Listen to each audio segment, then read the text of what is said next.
We'll now call to order this March 11th, 2026 meeting of the Deschutes County Board of County Commissioners. Uh, First order of business is the Pledge of Allegiance. Please join us. The 26th meeting of the Deschutes County Board of County Commissioners. First order of business is the Pledge of Allegiance. Please join us. 26th beginning. What's going on? How's your husband doing? Figured it out. Okay. The next item on our agenda is citizen input. I have two blue forms here. If anyone else would like to give citizen input, you can go ahead and grab a blue form over in the corner there and bring it up. But we'll start with these two and then go to people online. First up, well, actually, I'll call you both since you can just come up and there's multiple microphones. Judy Schultz and Reverend Erica Spate.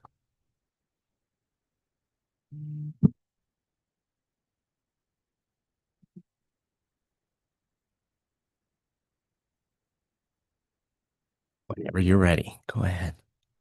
Hello, good morning. My name is Judy Schultz, and I live outside of Sisters in Deschutes County. Thank you for your service and for letting me be heard this morning. I am concerned about the Oregon 250 resolution that's on the agenda today for two reasons. The first is that the reading of it implies that the citizens of Deschutes County are behind this kind of statement. And I'm concerned because the source of it is a little bit confusing.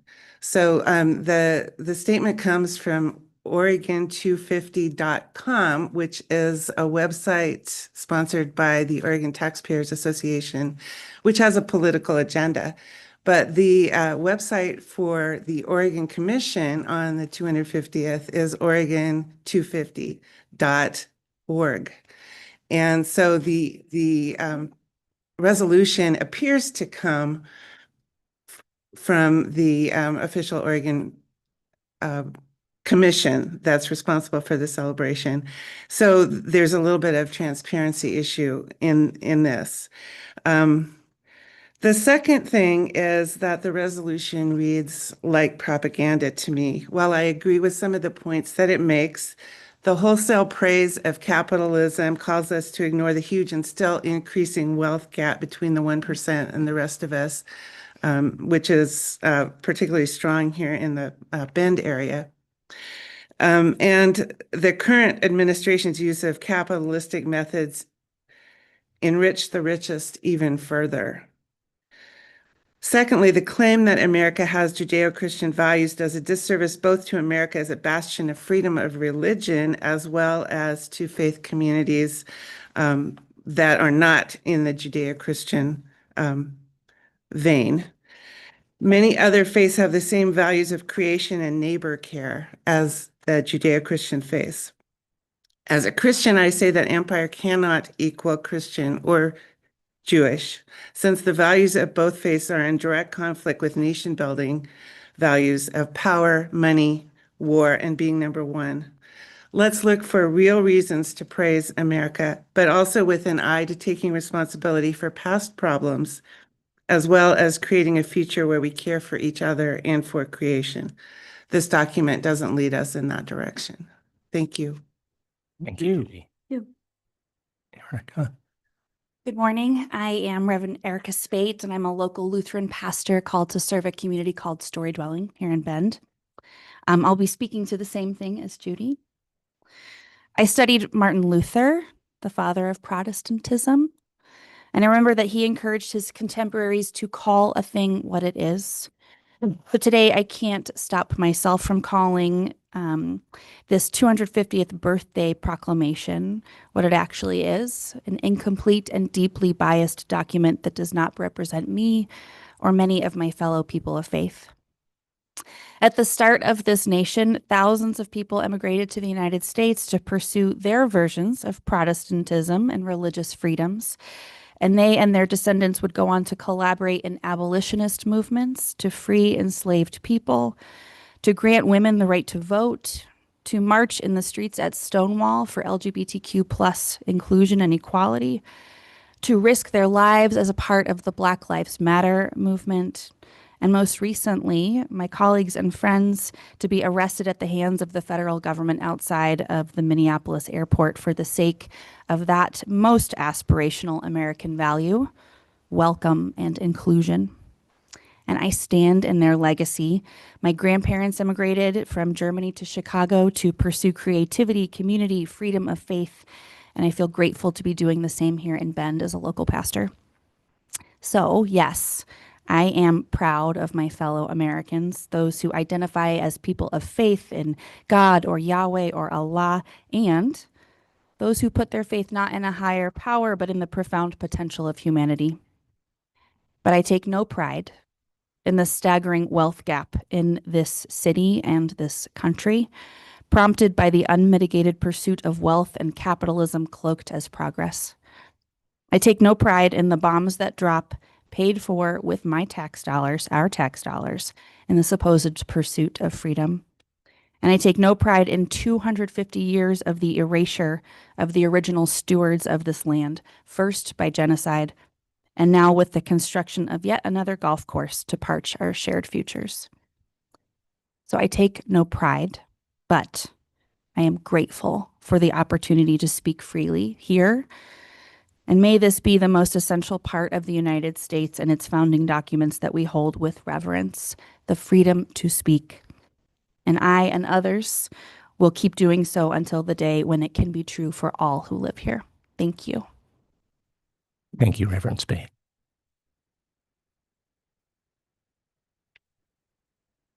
One more. And if there's anyone online who would like to provide public comment, please raise your hand.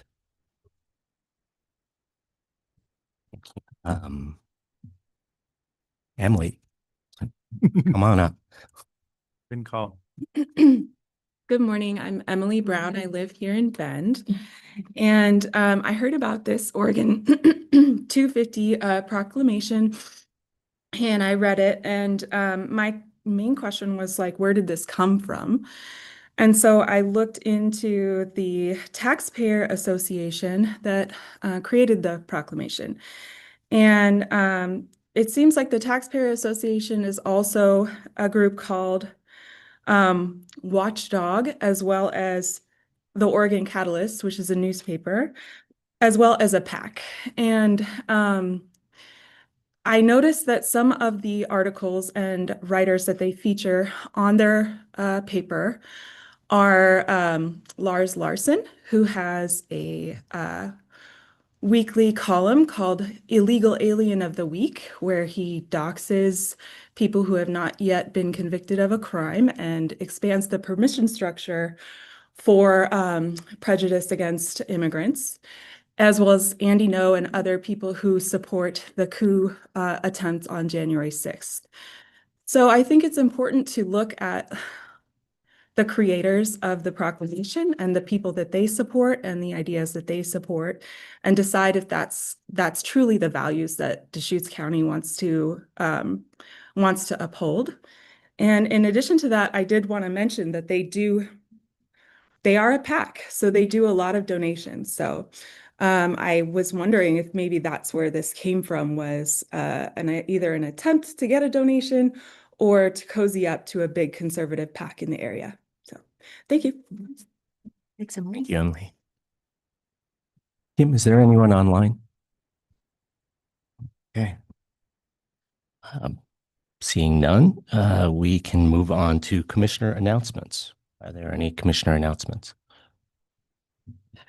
Yes, I actually was at a small venue in Sisters last night, and it's called the Ranch of Refuge.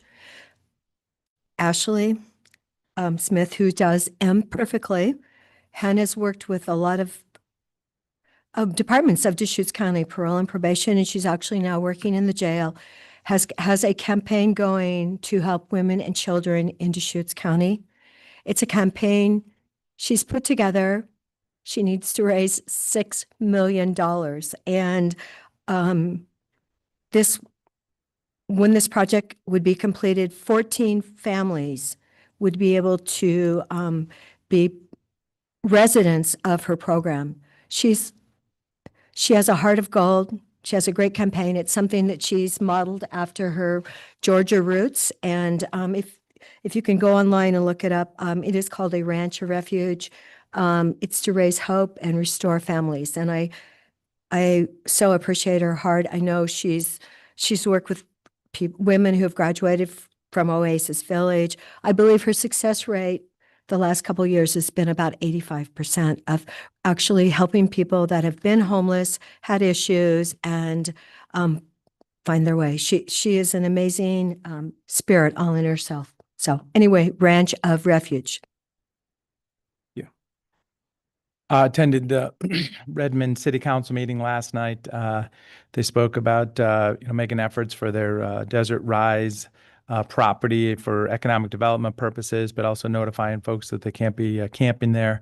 So let's work on that partnership of city and county land and where people are long-term unsanctioned camping. Also, I attended for the purpose of the Core 3 efforts of possibly discussion of public-private partnership. So just a status. Sounds good. Okay. Well, I would like to take a couple of minutes to speak to the 250th birthday of the United States of America as well. On our agenda, during our action items, there is a proclamation celebrating America's 250th birthday, item number 7. And my fellow commissioners voted 2-1 against me last week, or maybe 2 weeks ago, to bring this to our agenda. I find the proclamation that will be read under item 7 to be a selective and sometimes inaccurate reflection on the history of the United States. And so I had asked for staff to try to pull together something that could be acceptable to all 3 commissioners. And they did a great job, in my opinion. But when this alternative proclamation was brought back to us, my fellow commissioners still wanted to go with the earlier one. So since I will not be participating in the reading of the proclamation under item number 7, I did want to share with everyone what this alternative looks like. So, proclamation. Whereas on July 4th, 2026, America will commemorate the 250th anniversary of the signing of the Declaration of Independence. And whereas this historic milestone is an opportunity to celebrate our nation's principles of liberty, equality, and government by consent of the governed. And whereas the United States Constitution stands as the world's longest-running constitution, and our Bill of Rights bestows privileges elemental to being American, including the right to freedom of religion and the right to trial by a jury of one's peers. And whereas since our nation's founding, Americans have courageously and successfully risen up against societal wrongs, such as slavery and taxation without representation. And whereas America's civil rights movement in the 20th century inspired other civil rights movements around the globe, and whereas American servicemen and women have gone to battle against tyranny on the world stage at great personal sacrifice, and whereas America established the world's first national park and further built the Panama Canal for the world's collective benefit, and whereas by believing in progress and scientific and cultural advancements, American innovation has spurred inventions such as polio vaccines, MRIs, anesthesia, blood banks, electricity, airplanes, the internet, the satellite GPS system, air conditioners, and cell phones, in addition to enduring artistic pursuits and athletic pastimes such as jazz, blues, rock and roll, country music, baseball, basketball, and football. Now, therefore, this one Deschutes County Commissioner encourages members of the community to reflect on our country's past and honor the contributions of all who have taken part in the shaping of our nation as we move forward to continue making history over the next 250 years. Thanks, everyone, for giving me a chance to read that. All right. Any other announcements? We can move on to our consent agenda then. Move consent agenda, and I do have just one slight edit to the minutes. I'll second it. So just for clarity, there's a bullet item, commissioner announcements. I had attended Sheriff Rupert's town hall, and that was February 10th. So it just mentioned co-hosted, but it was just his town hall that I attended. So just for clarity. Okay, well, we got that revision. Okay, with that slight revision, it's been moved and seconded. Any further discussion? Calling for the vote, Commissioner DeBonne? Yes. Commissioner Adair? Yes. And chair votes yes. Okay, moving on to our action items. We have item number 7, our proclamation celebrating America's 250th birthday.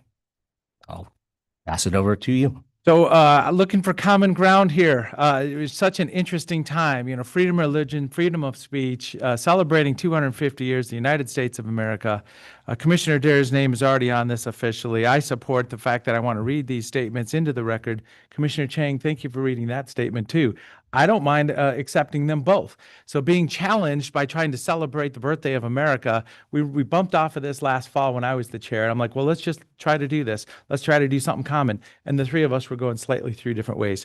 So I support reading this into the record and supporting this resolution and what you just presented. So I was to say, we're trying to pick fights with each other, but this is America, the great melting pot. Let's celebrate and move forwards. Oh, I wasn't picking a fight. I was just trying to make sure that I had a chance to celebrate and honor our nation's 250th birthday as well, because I don't support the resolution that you're going to read and have some concerns about it. So Commissioner Adair, I'll Yes. start reading, and I'll start at the top and read the whole first column maybe. And Do we? either way. Okay, we don't have to vote. Okay, fabulous. You start reading and I'll pick up. Okay. And then also Oregon250.oregon.com. Thanks for bringing that up. And I agree, Oregon250.org is the state historical society. That's kind of the official state effort there.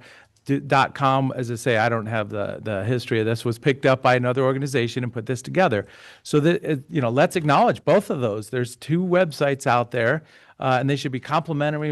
Hopefully, we're finding common ground to celebrate 250 years of the United States of America.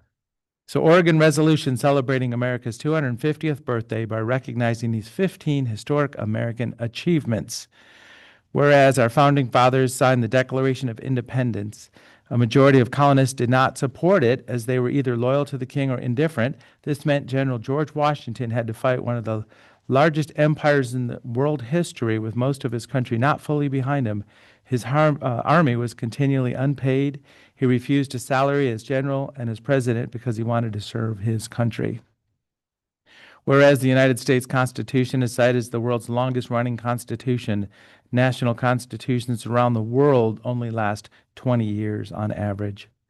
Whereas George Washington broke with longstanding European military tradition by awarding military badges to every frontline soldier for their sacrifice as opposed to only high-ranking officers. Washington elevated the country's appreciation of veterans, which remains to this day. Whereas James Madison's Bill of Rights was so advanced that most people living today do not have most of the constitutional rights we were granted in 1791. Whereas the Boston Tea Party and the creation of the No Taxation Without Representation enshrined low taxes in our government. Lower taxes empowered everyday people and small businesses to great, never-before-seen heights, which made us the world's biggest economy in 1890, unseating our former rulers, Great Britain. Today, the average wage of Americans' poorest state is still greater than the average wage of most European nations. I'll do one more here. Whereas early abolitionists fought against both local public opinion and evil entrenched international slave institutions. With Congress's first 5 years, they passed the first ban on slave ships. Western culture did not invent slavery, which existed in every major culture for centuries, but America and Europe were among the first to end it. Decades earlier, most nations in Asia, Africa, and the Middle East. America forced the Philippines to end slavery in 1902. Frederick Douglass, Harriet Tubman, and Sojourner Truth's achievements inspire us to fight human trafficking today.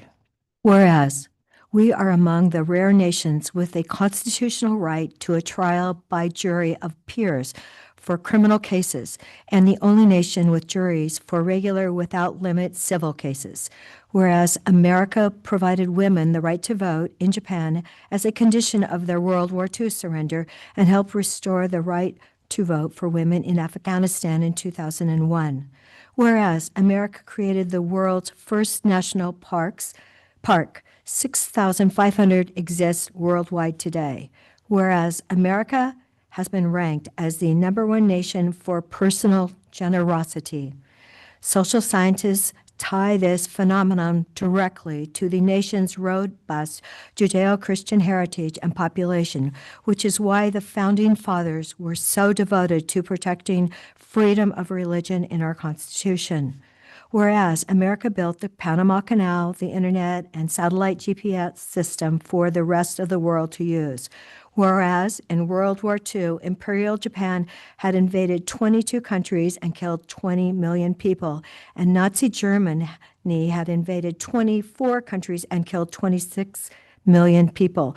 The only way to end these unstoppable historic death machines was for America to send an entire nation of young men to fight and die on the front lines.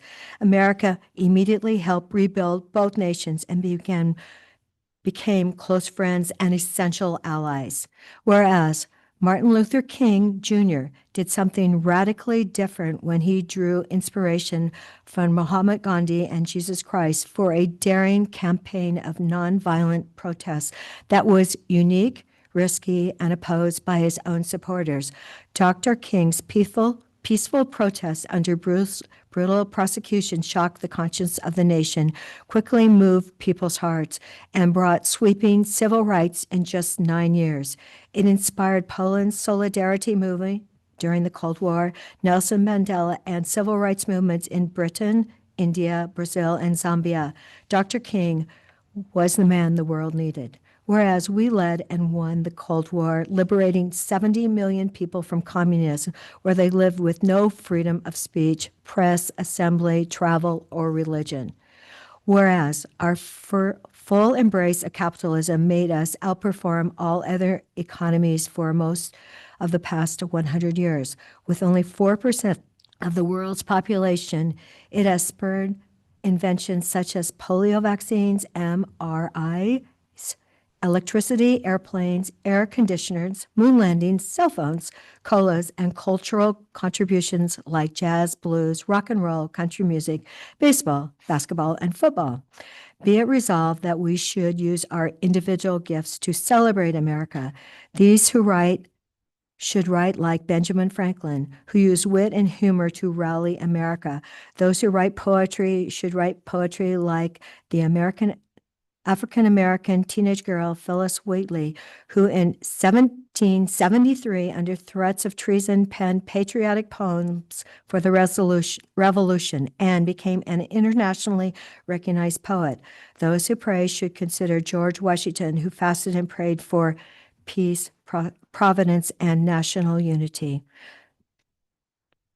So with that reading of the resolution, I support accepting both and putting them on the record for Deschutes County. So Commissioner Chang, you took a moment and read the resolution that was provided by staff. And I'll second that. So there you go. That's a motion and a second for both resolutions. Looking for common ground and celebrating America. And this is exactly what we did last fall, was kind of bounced off this concept. Now we've worked our way through it. It is amazing, isn't it? 250 years, that's 25 decades. If you haven't read some books about George Washington, it was actually quite divine providence. So many times fog showed up and our regular troops were saved because of fog. So we had an amazing start, and we're still here today, 250 years later. So I'm very thankful. Well, by way of discussion, I would say that I'm not 100% comfortable supporting this resolution that you just read. Mischaracterizes the Declaration of Independence, what the Revolutionary War was about. No taxation without representation is not about enshrining low taxes. No taxation without representation is about no taxation without representation. That there's not discussion about what taxes are set at and what they should be used for. It's about no taxation without representation. So I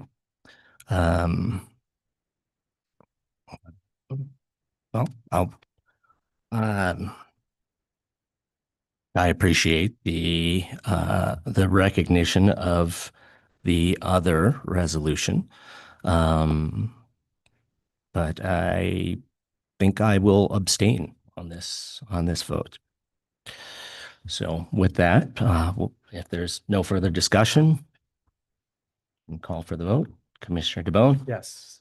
Commissioner Adair? Yes. Chair abstains.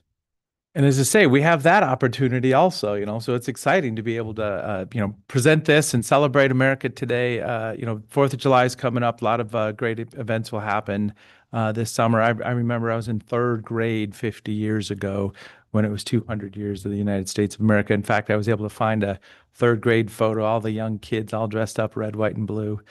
So this is a, exciting moment for the United States of America. And they, as I say, let's look for common ground and move forwards. Okay. So next item on our agenda. And thank is- you, who was about ready to clap there back at the end there. So thank you. Yeah, yay! Is consideration of second reading of ordinance 2026-005, Cascades Academy Plan Amendment and Zone Change. Thank you, Mr. Chair. For the record, Nicole Mardell, Principal Planner with Deschutes County Community Development. The item before you is consideration of second reading of ordinance 2026-005, approving a comprehensive plan amendment and zone change for Cascades Academy.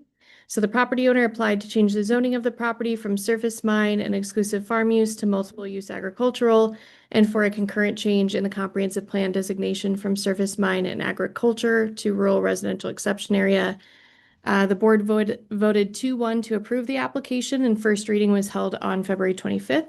So this is the second step in order to complete adoption. A second suggested motion is in your packet, and I welcome any questions from the board.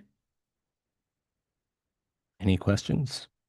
Well, we've discussed this pretty thoroughly. I'll just reiterate that my concern with this is not the use of those lands for school expansion, which I would support.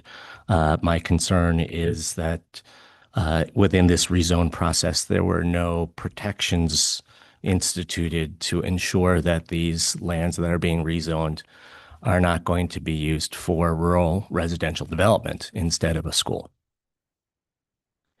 And I'll move approval of second reading of ordinance number 2026-005 by title only. And I'll second it. Been moved and seconded. Any further discussion? Calling for the vote. Commissioner DeBonne? Yes. Commissioner Adair? Yes. Chair votes no. Thanks, Nicole. All right. Following on, yep. We could read the title. Title, Oh, I'm sorry. title only. Okay. So, reading the title. An ordinance amending Deschutes County Code Title 23, the Deschutes County Comprehensive Plan, to change the comprehensive plan map designation for certain property from agriculture and surface mining to rural residential exception area, and amending Deschutes County Code Title 18, the Deschutes County zoning map to change the zone designation for certain property from exclusive farm use and surface mine to multiple use agricultural.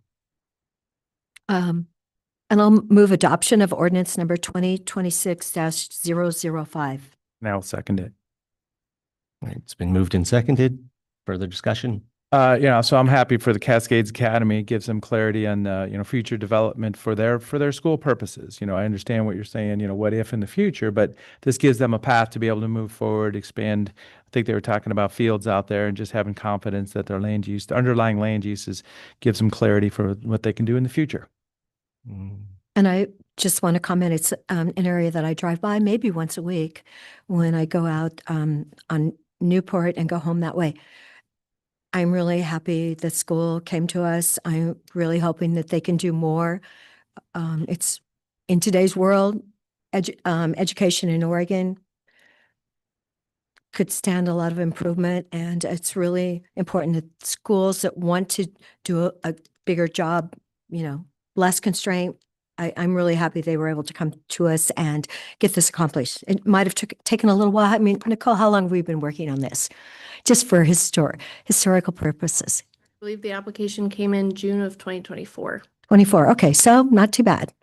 No, that's pretty good for us, don't you think? June of 24. Okay, great. Anyway, congratulations to the school, and I wish them all the very best of luck. Well, just to rehash a little bit more, it's important to note that schools are an allowable use in exclusive farm use. So I had a lot of questions about why we would need to rezone this land if you were allowed to do school things on exclusive farm use zone property. And again, that's why I wanted the commitments or protections to ensure that this land wasn't used later for rural residential development. Okay, with that, calling for the vote. Yes. Commissioner Bone, Yes. Commissioner Adair, Yes, and chair votes no. I did make that motion. Oh, Oh, sorry. yeah. Yep. I'm sorry. Okay. Very much, commissioners. Thank you, Nicole. Good job. Okay. Now for a pivot to water world.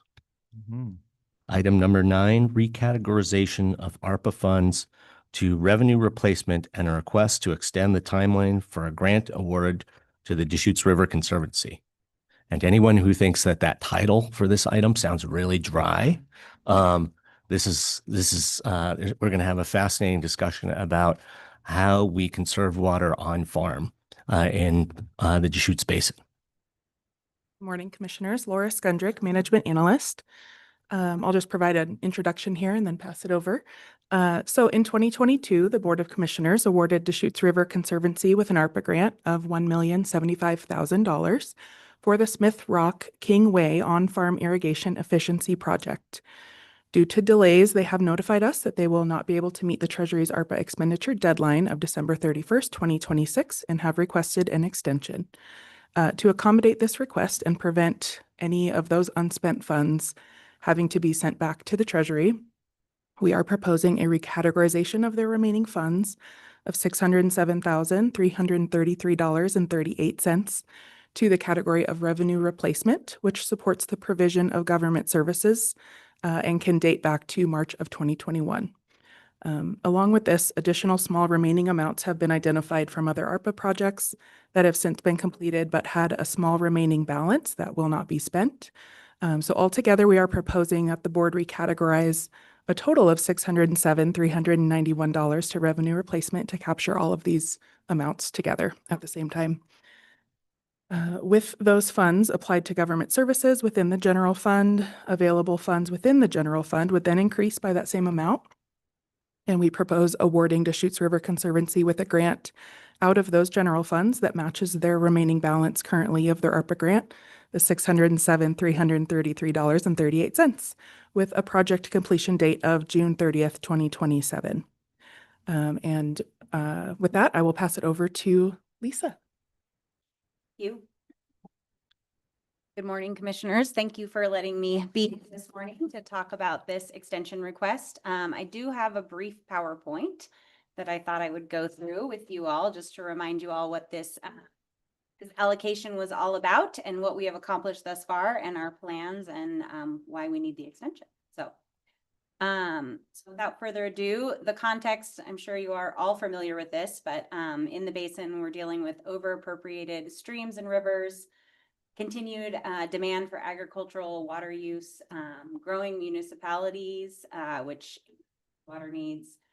We also have increased pressures due to changing climates, droughts, endangered species, et cetera.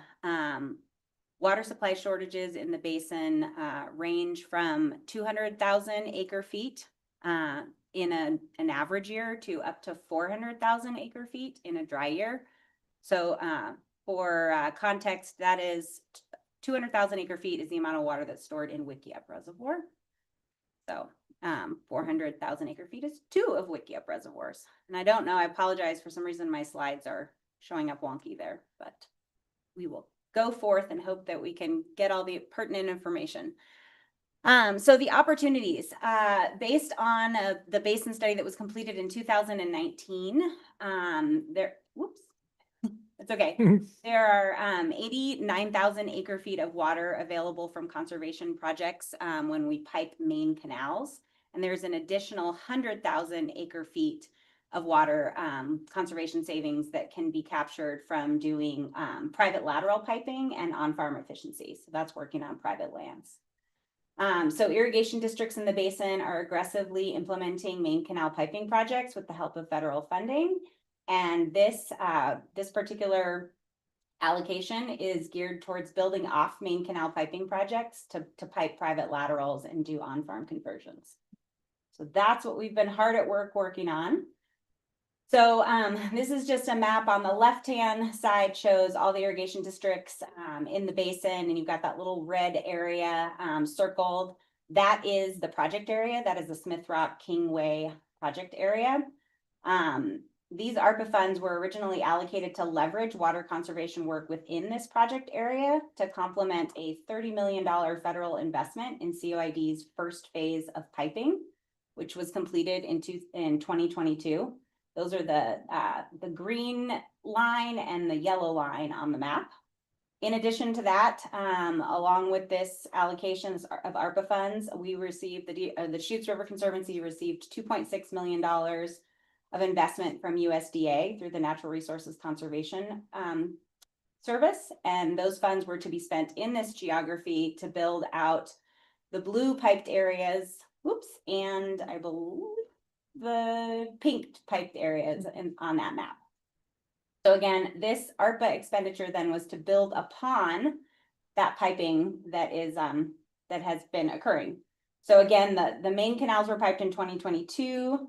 The J lateral, which is the pink area, I believe, was piped in 2023, and the L lateral was piped in 2020. During that time period, we've been working diligently to identify areas to tie in and projects to do that will directly build upon the piping that is being done in the basin. So thus far, the expenditure that you all have allocated has been used to purchase equipment. We've created a robust on-farm program. We've created and drafted legal agreements for landowners. We've done all the strategizing and prioritizing and identifying of private lateral projects. We've completed engineering. We completed all the cultural resource work that was done and got through the whole NEPA process, which is the National Environmental Policy Act process that is necessary to actually utilize federal funding. So we've done all of that. We also managed to complete 2 small private lateral piping projects. I know it's really hard to see on this map right now, but there are 2 red areas that are teeny tiny, but we got those done.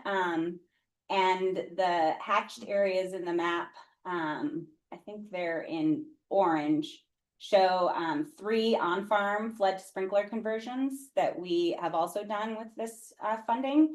And those 3 projects are directly tied to the piped areas that we have piped through this ARPA funding. So we also have constructed 1 additional on-farm delivery for a piped section of canal. So that is what we have done thus far, and we have been working hard to get the J7 private lateral project, which is the pink area at the sort of top of the map there. It's a rather large private lateral. It serves 15 landowners and 17 different parcels. In comparison to those little red areas that you'll see on the map, it is a lot bigger. So we have been working really hard to get this project off the ground. After a lot of fits and starts with the federal funding that we have had in hand, we finally have all of the federal funding obligated to use as match. And we have met with the landowners, both in person in a conference room, and then we went out on the ground with them, actually late last year, and walked the lateral with them, with the engineer and the irrigation district staff, and talked through all issues and answered all questions. And we are currently securing the necessary landowner agreements. So we're all ready to go, but construction, as you all may know, doesn't happen during irrigation season when the water is turned on. It has to wait until the water is off.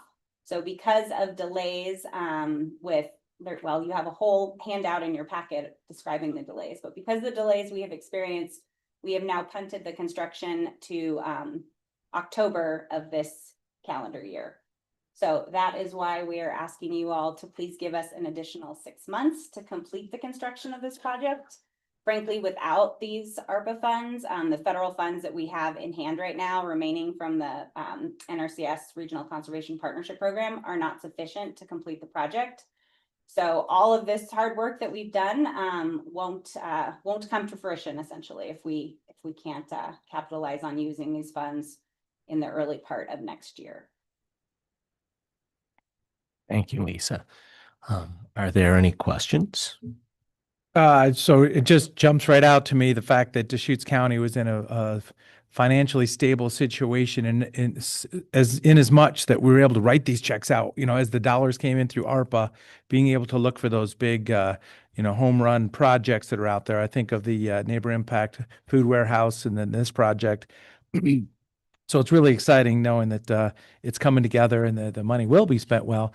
And we should celebrate the fact that, because some jurisdictions, they needed to backfill their own general fund just to keep the doors open, and we just weren't in that spot. So I'll be supportive of this and looking forward to seeing these projects completed. So you couldn't actually start it last fall in 25. So we have to wait until October of 26. Yeah, the government shutdown postponed our ability to actually obligate the federal funding that was necessary for this. And we were essentially told to cease all project work during that shutdown. So that put a crimp in our plans to get everything on the ground this maintenance season. Okay, but when did we award the money actually, in 22? Yep. Right. So it's taken, Well, again, it'll be 5 years. the other areas to connect this lateral to those areas. So as I explained, the J lateral needed to be piped first. That was piped in 2023. And then the L lateral. So we've basically been building off of the piping in this particular area. So how many acres will this final project then cover? The entire The $1 million, yes. J17, the J7. or sorry. Yeah, what is it? Well, The whole project area, that's a good question. I don't actually know what the total acreage is for this project area, but it is a quite large area. The J7 that we're talking about right now is 17 parcels and 15 landowners. and yeah, but I mean, how many acres? I was just curious. I don't off the top of my head know that. Yeah, You can get back to us. I will get back to you. okay, because the other day when we were talking about water, I had Craig Harrell came back, I think, to Nick and said that 45% of the COID people were still flood irrigating. And I believe I had been told a couple of years ago, it was like it had been 33 and then it was down to 27. And Craig, you said it was 45, right? And to me, that just seems like, what have we been doing all these decades? On this particular lateral that we're aiming to get constructed at the end of this year, that with 15 landowners, half of those landowners are flood irrigating. And so by providing Only half. So 50% on this specific project. And with the piped water, they will be able to do conversions, and all of them are very interested in doing conversions. So the remaining dollars that we have will be used to help those folks hook up and get sprinklers on those properties. So it pays for all their sprinklers then?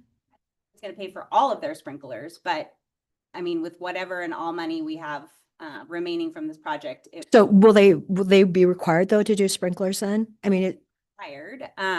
But it'll still be an option? yes, that's more than an option. So let me just explain. Part of the reason why people flood irrigate, or a big reason why people flood irrigate, is because there is a huge energy cost associated, With electric bills, yes.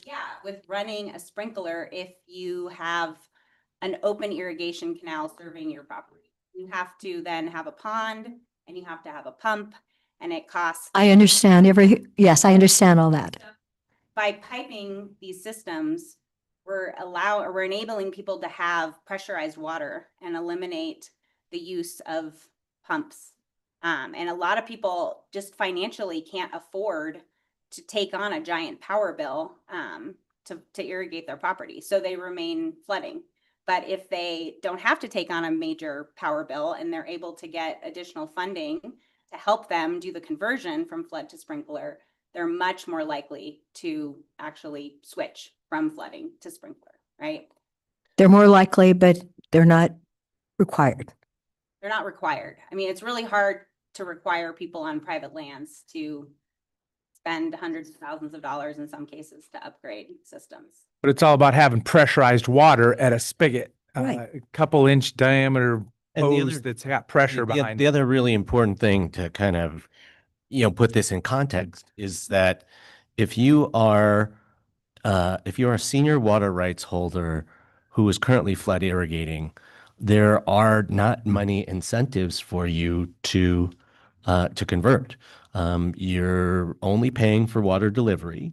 You're not paying any electricity costs, and you got senior water rights. So you're pretty certain that you're going to get your 5 acre feet per acre of land to flood irrigate your crops. So there are a lot of farmers who are interested in conversion, but basically the system that they have, the flood irrigation system that they have, financially works for them, and they're not being driven by a requirement or incentives to switch. But projects such as this, investments such as this, make it possible for those farmers who because they want to conserve water so that there's more for other farmers and the river, because they want to apply water more evenly over their fields so that they get better production out of their crops.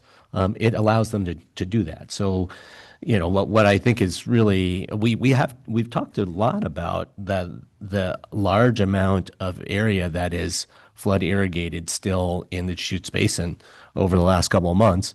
And what I think is really neat about, we're just recategorizing money today, but what's great about having this opportunity to talk about this is we have some of the people who are right in the middle of helping make these conversions happen here to unpack for us all the things that have to happen before you can switch somebody from flood to sprinkler irrigation. So thank you for laying that all out for us. I just wanted to add, you don't see people flooding in the city because you have pressurized water and people can hook up their hoses and they can sprinkle or they can drip irrigate their properties and do so efficiently. But when you have water delivered in an open canal and you don't have the financial wherewithal to A, upgrade your system, and then B, have an ongoing power bill associated with that, you're sort of left and you have a secure water right that enables you to flood irrigate. The path of least resistance is to continue doing what they're doing. But when we're able to pressurize or pipe these systems and provide piped and pressurized water, it just makes it so much easier for people to make those conversions. So that is the goal, and that is what we've been working hard to do and will continue to work hard to do. And we really appreciate the continued support in helping make that happen. Great. And it'd be nice to hear how many actual acres the project. Back to you, I promise. I will. Yeah, no. The acreage in this whole area of the whole piped area as well as the J7 project specifically. I'm sorry, I don't have that off the top of my head. No, it just makes me realize how forward-thinking my family was in the 60s. They put sprinkler we had to move sprinkler pipe. Taught me a great lesson, honestly. And, but they were using the water so much more effectively on the hay ground. So, I mean, and that was in the 1960s that they did that. We went without other things, but my family actually made good choices for the ranch operation. Basin is grateful. No, it wasn't here. It was in Eastern Oregon. But I'm just saying, if they thought that way about, the water, and everyone is using the water, and, it was a choice they made. Yeah. They could have been flood irrigating, but they didn't. Lisa, one other piece of information I'd love for you to collect and circle back with us. I know it's very complicated to estimate how much water is going to be saved when this J7 project is done, but if you can let us know at the gate for J7 what it is currently, with the flood and with the other irrigation systems in place on all those properties, and with the open lateral, or private laterals, if you can tell us what is coming through the J7 gate right now, then I can at least say, well, if you save 50% of that, or if you save 40% of that, or you save 70% of that, then it would be X amount of water. That would be great.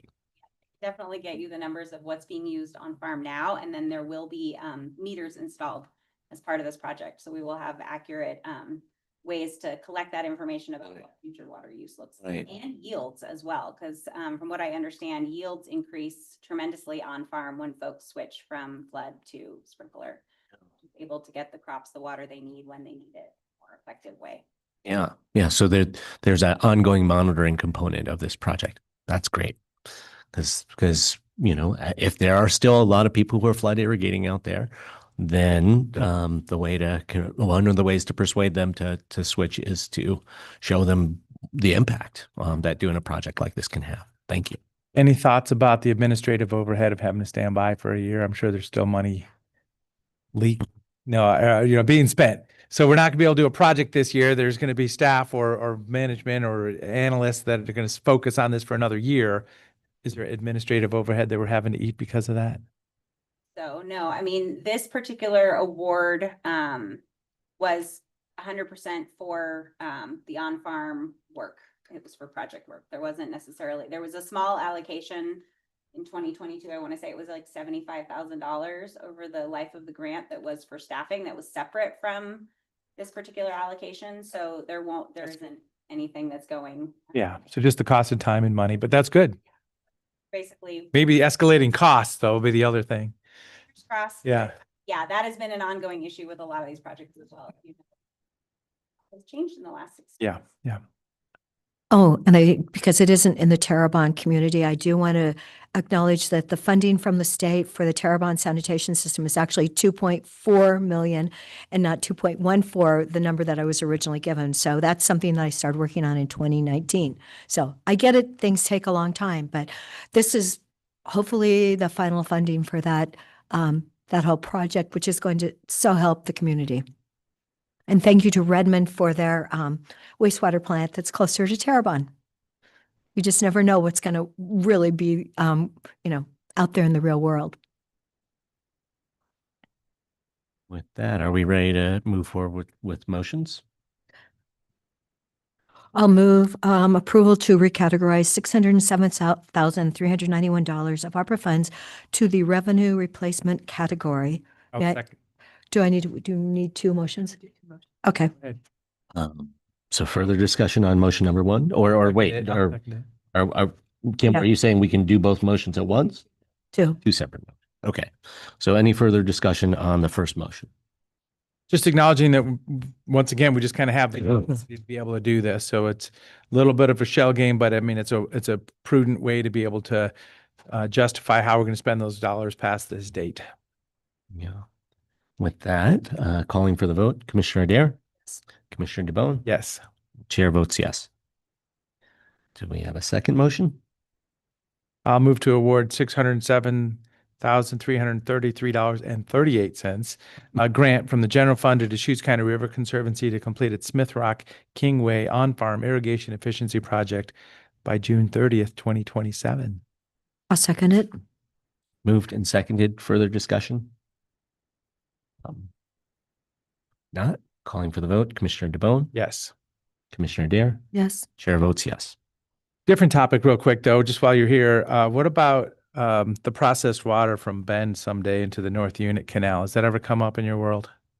It comes up. Although I have not ever done a deep dive on obstacles, I do think that it has something to do with needing to get through some obstacles with water quality at state level. Yeah, I mean, it's valuable. There's 14,000 acre feet that are put into the desert out there. And even if we just split half of it off in the summer, it wouldn't look much different out in the desert. And that's valuable water. It's Class A processed water that could be used for irrigation, and DEQ's involved, but just the willingness of Central Oregon to try to get that reuse. City of Bend says, hey, if they want to pay some fee for it, let's make a deal. But it's regulations, I think. All of those things are definitely being discussed. Really, we're looking at all the options to try to make every drop go as far as it possibly can. Yeah, you mentioned 200 to 400 acre feet. That was the number. 200,000. But that's 14 that's just sitting there. And this is it's just some number. Well, We could make carrots with it. one of the things that has come up during the development of the basin plan for as embedded within the Deschutes Basin Water Collaborative is the need to recharge groundwater in our basin. And so that the cities are putting forward all kinds of ideas about artificial recharge, and other entities are putting forward ideas about natural recharge.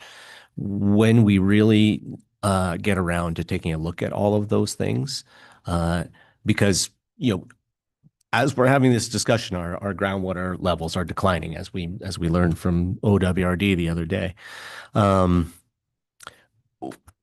We are going to need to maintain every drop of groundwater recharge that we have in the basin, and that 14,000 acre feet that the city is putting into those ponds is infiltrating right now. I mean, there's a small amount of evaporative loss, but in terms of the management of the aquifer, groundwater management, I don't think we have thoroughly considered the importance of recharging treated wastewater into the groundwater yet. And so it's quite possible that that 14,000 acre feet could be used somewhere else, but then there would be that much less groundwater recharge, and we would need to figure out how to mitigate that. Is one question that comes, and this is going off on another little bit of a tangent, but is this the geological flow of water? Has anybody answered this question? Because I think of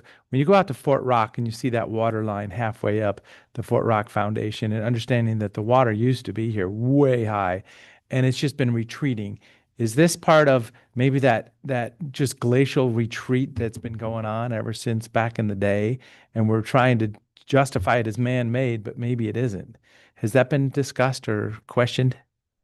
Just because gravity is going to pull water down, and it's been possibly going down for the last couple 100,000 years. So we're trying to fight something that's kind of more natural than man-made. I don't know if that's been asked or answered yet. That's just an interesting what we do know. I mean, we don't know. Nobody was collecting data. Yeah, thousands of years ago. So we don't know the answer. But what we do know is that in the time that we have had settlement, post-European American expansion settlement into the Deschutes Basin, we have had cities growing. They're drawing water out of the ground. We've had irrigation. We've had irrigation with miles and miles and miles of leaky canal. And so what we do understand is that those leaky canals have artificially elevated groundwater levels. Yeah, and I'm talking a And bigger we are scale. seeing- I mean, it's possibly that it's the geological flow that it's just been lowering for thousands of years, Yeah. and we're calling it man-made. But I don't know if that's been asked and answered. That's, I'm Yeah, just, it's interesting to think about. You know, but I'm not an expert. I don't think that's a thing, but we should bring Joe Kemper back to talk to us about that. Thank you. Congratulations. Truly appreciate it. Thank you.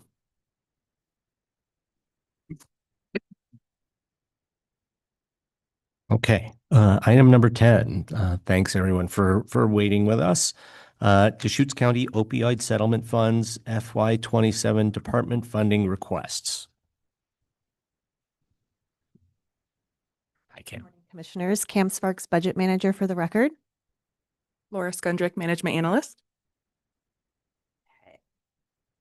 So today we're seeking direction from the board on how to allocate available opioid settlement funds for fiscal year 27. Just a brief overview and history. In 2021 and 2022, settlements were reached to resolve opioid litigation against major distributors and other manufacturers. The national settlements have been finalized and payments to the county began in fiscal year 2023. Additional agreements with other defendants are still in progress. Deschutes County has received just under $3 million in settlement funds thus far, with an expected additional amount of $6.4 million by fiscal year 2039. These funds are being used to address opioid-related issues through various county programs and initiatives. The approved projects so far, which there's details in the agenda packet on which departments those funds have been allocated to, is approximately 3.6 million. So to date, the county has spent approximately 1.1 million through fiscal year 25, with the remaining 2.5 million expected to be spent by the end of fiscal year 28. I'd also like to point out that the city of Redmond has diverted their opioid settlement funds to the county, and they have requested that these funds be allocated to the Crisis Stabilization Center.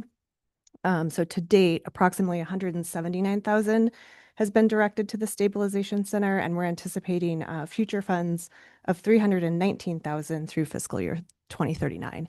And the memo that from the city of Redmond with their direction is included in the agenda packet as well. It does say 318 on our memo. Anticipating future funds. I thought you just said 319. I'll have to take a look. Maybe I just rounded up in my notes. Okay, okay. Anyway, just following. So starting last fiscal year, the budget office set up an annual process in conjunction with the budget process that allows departments to request funding from available opioid settlement funds. That way the board can review these requests all at the same time and make the allocations. So for fiscal year 2027, we will have approximately 400,000 available for department requests. Departments have submitted their proposals for consideration, and the staff is here today to answer any questions that the board might have. But with that, I'll pass it over to Laura to just go over the details of the requests. Well, so just a moment, sense of place here. This is an input to the budget for next year is what we're talking about here. It's just kind of one of those variables. If we lock down early, we can just plug it into next year's budget. Correct. Just making sure I understand where we're at here. All right, so I'll provide a brief summary of each request. And if you have any questions, the departments are here. So the first one from Community Justice, Adult Parole and Probation, they are requesting a total of $60,000. $50,000 would pay for sober housing beds for clients on probation and clients transitioning from incarceration to post-prison supervision. The remaining $10,000 would cover bus passes for those within this population that have transportation barriers to treatment. Requests from health services. There's kind of two parts to this. First, they are requesting a reallocation of $70,000 in projected underspent funds through FY28 in their prevention program due to delayed hiring during year one of its approved 5-year funding project. So of that $70,000, $35,000 would support a 1.0 FTE qualified mental health associate embedded within community justice, and the other $35,000 would support the purchase of naloxone for them to distribute internally to those they serve. Their remaining amount needed for the total naloxone purchase would be their fiscal year 27 request for $37,030. Lastly, from the sheriff's office, they have requested to increase their request slightly. Their new request would be for a total of $300,000, which does still keep us under the total available amount of $400,000. So the breakdown of that request, there are two parts to it. The first is $280,000 to cover 1.15 of the full-time corrections registered nurses who perform duties in support of treating opioid use disorder. The other $20,000 would support the purchase of Narcan for the patrol and corrections divisions, as well as other medication-assisted treatment medication. So with that, are there any questions for departments?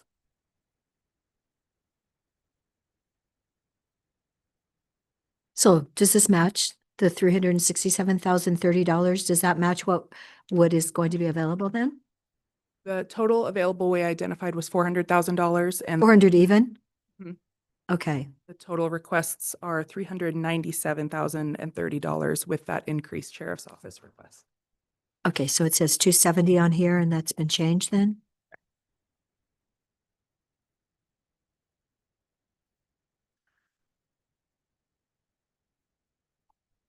So my only thought is there another high level, big picture thing we could be doing? Because these are all great requests and these would be on the ground and in their hands. Let's go do good things. It's almost a discussion with the health director and the sheriff's office about, is there another upstream investment that could be made? And as I say, just thinking at the high level here. So I know there's some folks in the room. I mean, if you're just going to come up and say, no, this is the best thing we're going to do, that's fine. I'm just trying to think through, because this is a moment, these are unexpected dollars. We've done good things with them already. And this is a way to allocate them out. I mean, is there anything else? I guess that is a question. Anything else that, if we had just a little more and we took this funds, we could do something very drastically different. I mean, of course, we can always do more upstream work, and if we had more money, we would, certainly look to that. I think right now, the moment we're in is shoring up existing services that we have with increased costs. And we just aren't in a position to sort of do new things at this moment. We really want to continue the good work that's already been done, and then just cover the costs of those positions that are doing really incredible work and showing really good outcomes. And then we did have a loss of naloxone for the health department, of access to naloxone. And so we really want to make sure we don't lose that. So, I think this just isn't the year for us that we're going to be looking to do. Oh, yeah. Well, and then maybe help with the naloxone, because I know we've, propagated it through where we think we need it the best. Is there any kind of status on, are we seeing a rise or a dip, or is it? Yeah, I don't have a feel for that. The administering. Yeah, I mean, I think people are becoming very familiar with how to administer it. There's lots of work being done to educate the community on its availability and how to administer it and how to access it. I think for the health department, our focus right now is on making sure that it's available to the people that we serve that have known opioid use disorder diagnoses. And so with the loss of the harm reduction program, due to the loss of burn dollars, we lose access to what's known as a clearinghouse, which gave us naloxone at a much higher volume for a much cheaper cost. And so we're losing that. And so this will help shore that up. And we did acknowledge that to AOC, and there was some discussions even yesterday or Monday, the fact that, the burn dollars are just going down. The tax revenue from marijuana is going down. The pool of money is going down. That helps put it in perspective. So Holly, do we have a number for the overdoses deaths last year?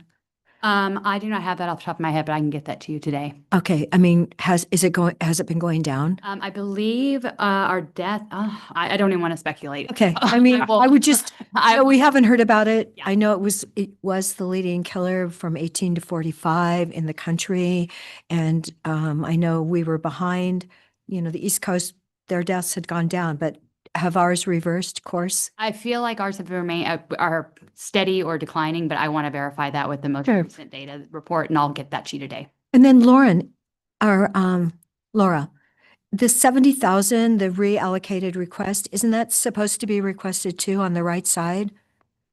On this little chart that you gave us? That would just be, so that would not be out of the available $400,000. That is just a reallocation of funds they already have that were allocated for a different opioid use. Okay, They are now requesting to be used in a different opioid use. okay, so we don't have to worry about that 70,000 then, even though you listed it here. Correct, yes. It would be an approval of a reallocation for their new uses, but it would not come out of the available fiscal year 27 funds.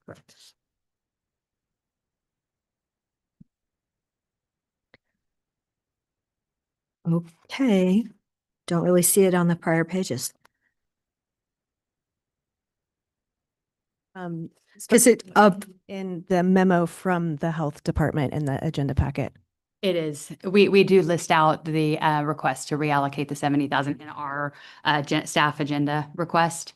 So if you, on the health department, kind of that outlines what we would like to use the opioid settlement dollars for, it's listed in there as a $70,000 request to reallocate. Okay, I mean, just trying to follow the funding here.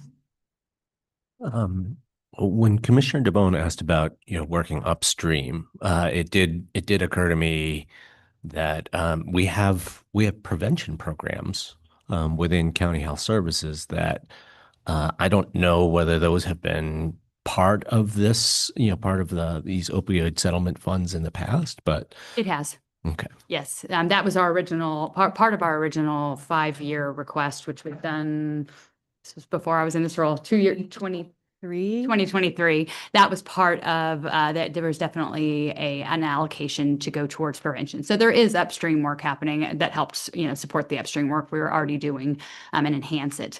And then they just had a delay in hiring for some of that, which is how the 70,000 came to be. So just one other note, the bus passes request, community justice. I'm on the COIC board, and we're kind of celebrating the fact that the transition to a $2 ride has gone into place. Most people can qualify for a 50% reduction, which is a $1 ride. But also it's making the whole system flow a little better, a little bit more pride of ridership. And then also if anybody has ideas about connections or routes that could change or need to be added, just for anybody listening, if there's a route that people will ride, well, the whole system is looking for those opportunities to optimize also. So it's good to see the dollars coming back into it a little bit.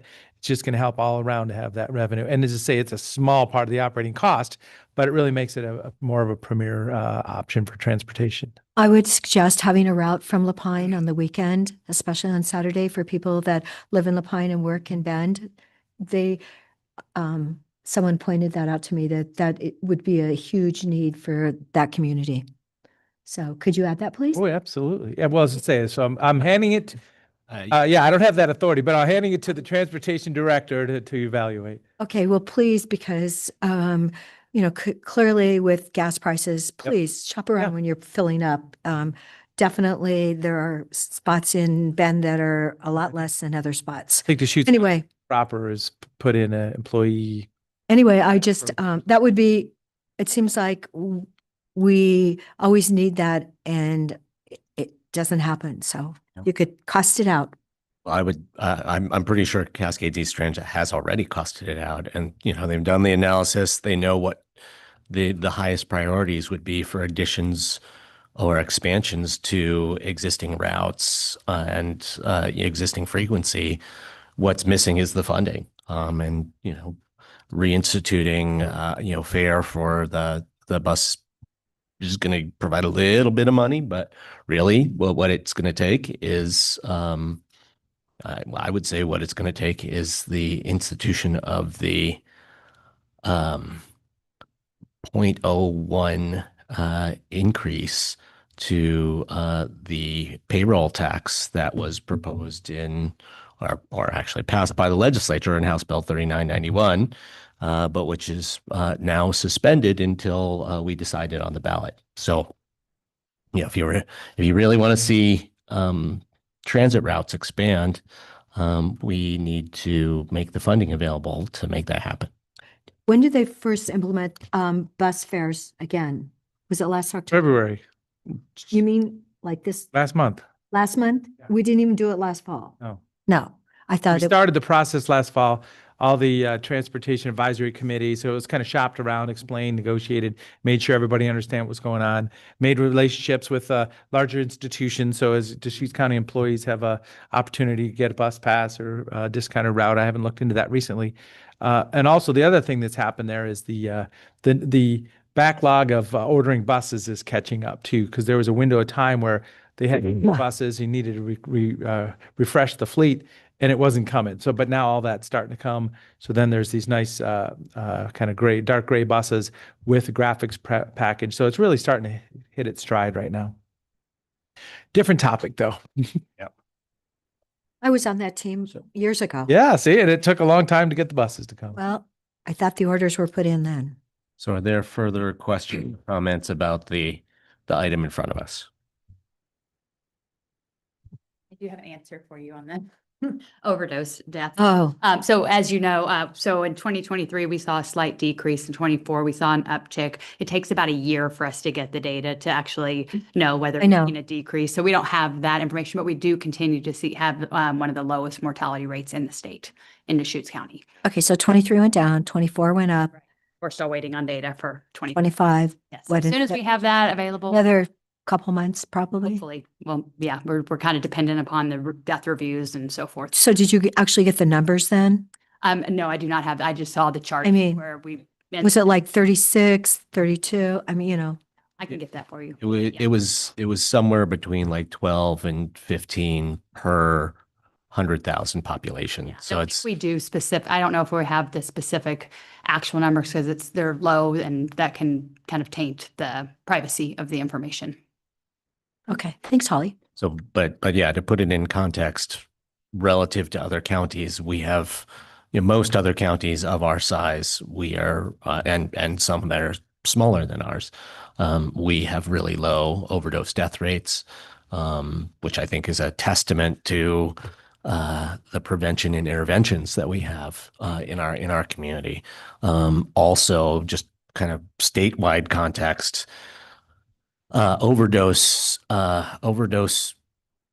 overdoses showing up at the emergency department have declined in the state of Oregon since fall 2023.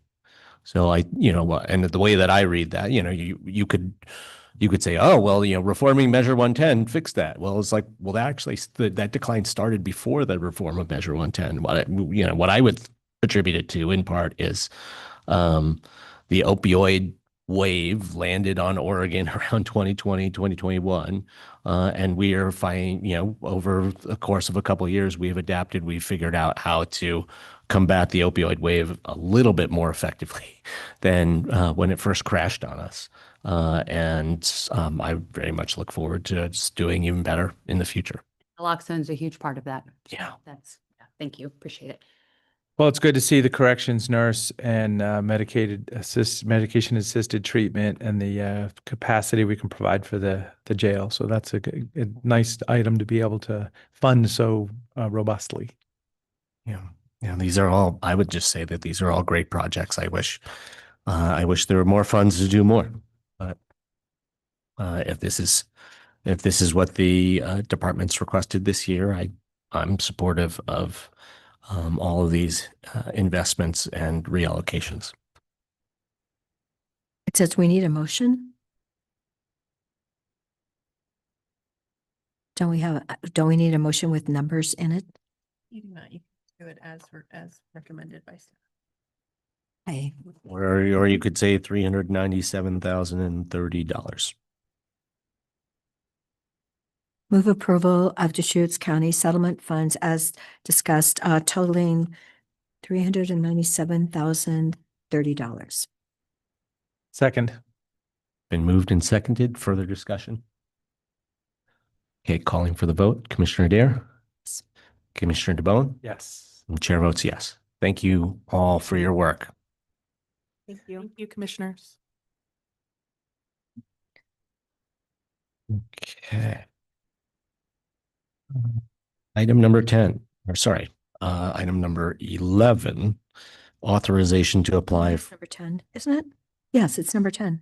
No, Oh, it's the old sheet? The proclamation became item number 7, so everything got bumped. Okay. Item number 11, authorization to apply for community project funding appropriations for renovations to the South County Health Services Building. Good morning. For the record, Shannon Brister-Ragas, Deschutes County Behavioral Health Director. And yes, we are here, and I'm here today seeking approval to apply and accept 1.339 in federal community project funding to support the 1.8 million renovation of South County Health Services Building. So this building, if you've toured it, been in it, it's very outdated. It's not maximizing the space. It doesn't meet the ADA requirements. So this renovation will address those. It'll increase accessibility, make it ADA compliant. It'll improve privacy, and then it'll maximize space. We currently have 12 FTE in that building with 17 treatment rooms. So FTE on the behavioral health side, but then we add in WIC and we add it in juvenile detention. So that space is completely used, and oftentimes people are seeking additional spaces on where they're going to see their clients. And so this will increase, take the footprint. The treatment rooms are large, so it'll make them a bit smaller, maximize the space. If you've been in there, you'll see a lift that goes up to a second kind of break room area and some treatment rooms to make that ADA accessible. It's takes up a lot of space. That lift will be removed and will become an ADA compliant restroom, as well as treatment or break room, and then shift the treatment room spaces. So we've been working with ORW on this. So we're seeking approval to apply for funding to support it. If we do not get the funding, then this comes out of behavioral health reserves. The overall impact will increase capacity in terms of treatment. It'll integrate care with juvenile department, with the public health and behavioral health. And it will expand our ability to provide intensive outpatient services. And so you see the opioid crisis in there is kind of a nice tie-in to your last agenda item. The other thing is we talked about transportation back and forth from Bend to La Pine. It increases capacity. So it limits individuals' requirement to travel to Bend for services and to allow them to receive those services within La Pine. We did already apply. So you'll see that at the bottom. We had a very tight timeline and couldn't get in to meet with you, but we did say that we would pull that if we didn't get board approval. So I support asking for resources. It's if there's money to be out there, let's raise our hand. we'll also say the timing of this is going to come. You're going to see me or Krista Mizaki in April, because there's the Regional Health Transformation Program that also has money available. They're going to come out at the same time. So you're going to see us probably apply for a second grant, because we don't know what we'll get. So I just want to throw that out. What about that rural funding? Say that. Are we talking about the rural funding then that the Yes, state? yes, I said regional, but You said regional, I but did it's say actually rural funding. yeah. Okay, because I would really truly hope we would be eligible for that. We have it drafted and ready to go. It's very similar to this, but it hasn't been released yet. So we're just waiting, and we didn't want to pass up this opportunity, assuming we would get the other one. And so we will ultimately apply for both. Is it Okay. Is it likely you'll be competing against La Pine Community Health Clinic? We haven't heard of anybody else that is applying. I can't say that they're not, but we have not heard that. And how long of a project will this be? We are ready to roll. We've already met with ORW. We have the scope laid out. We have the cost estimates. And so we will be able to, in terms of the rural health transformation plan, we'll be able to roll it out in that first iteration. So if we're approved for that one. So if we're approved for this one, it'll be. When do you find out about this one then? On when the funding will be released for this one. So more of a gamble than the rule. Okay. Yeah. I would hope so. Shannon, my question is about our long-term commitment to this space. Now we've been on a long journey trying to figure out where we were going to where our long-term home was for behavioral health services in La Pine. There was discussions with the La Pine Community Health Clinic.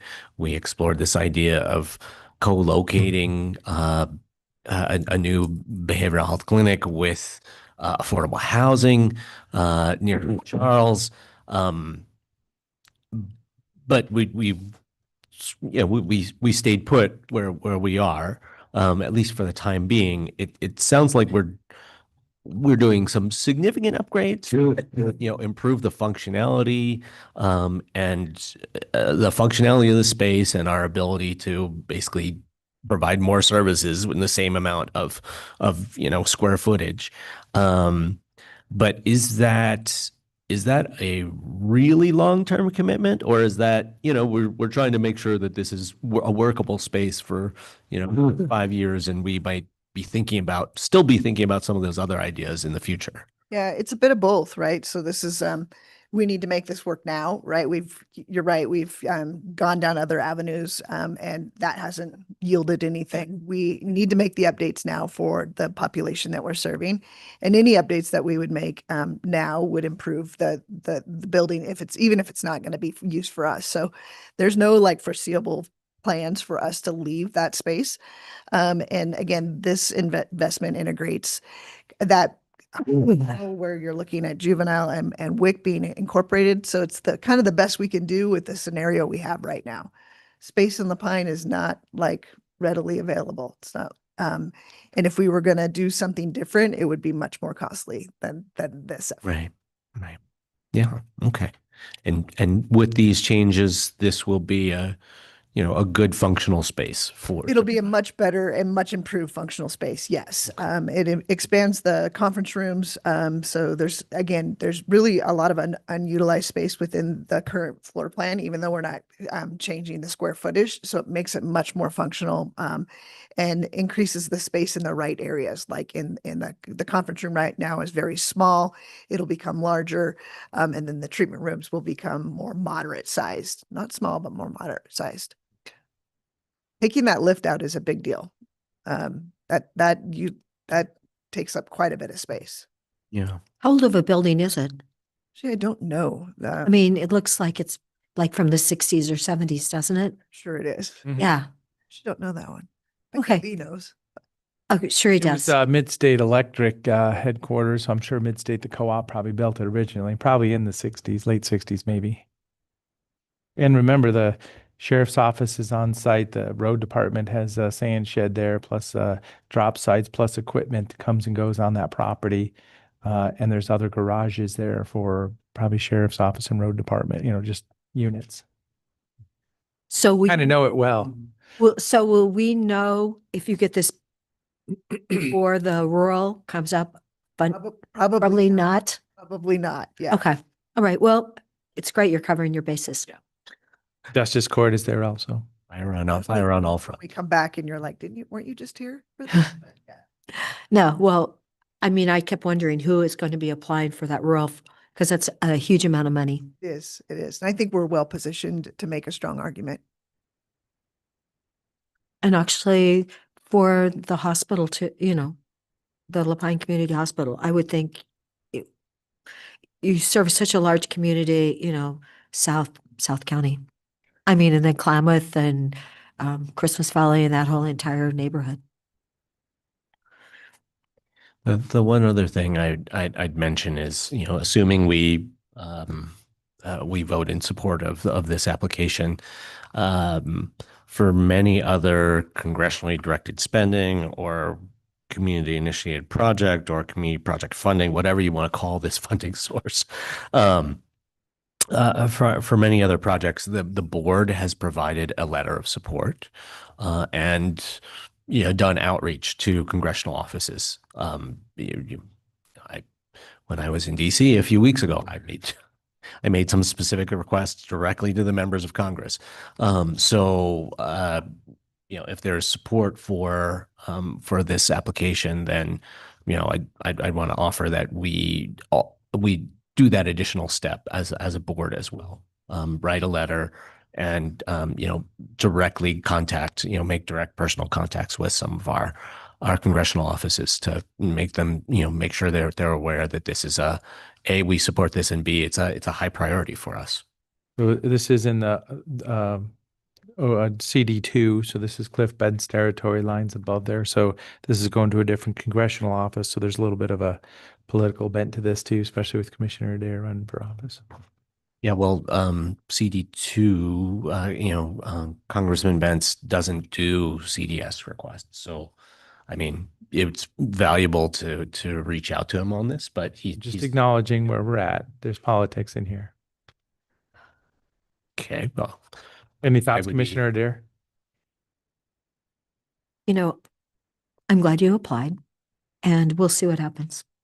But honestly, because all that money was sent for the state to use for rural hospital centers, I would think we would have an excellent opportunity to get that second funding. And I would Different. hope that OHA would have a quicker decision-making matrix. Their decision-making, so the Rural Health Transformation Program has to be, money has to be given by August. So that one is going to be much faster likely than this one. Yes, that's what about- exactly what I want. Yes. What about chair signature on a letter? that's fine. Sure. And the other thing I'd like to emphasize is that these congressionally directed spending allocation requests, they do go to our senators as well. So that's, I'm tracking the dynamics with the House members, but I mean, we could all sign a letter to Senator Wyden and Senator Merkley if we so choose. I'm happy to do just for me as well. That's fine. Well, I mean, chair is the board, so I'm just saying that, yeah, that's. So I'll move to authorize the health services to apply for and accept, if awarded, community project funding appropriations for renovations to the South County Health Services Building, and letter of support signed by the chair. I'll second it, the motion. Been moved and seconded. Any further discussion? Calling for the vote, Commissioner DeBonne, Yes. Commissioner Adair, Yes. and the chair votes yes. Thanks, Shannon.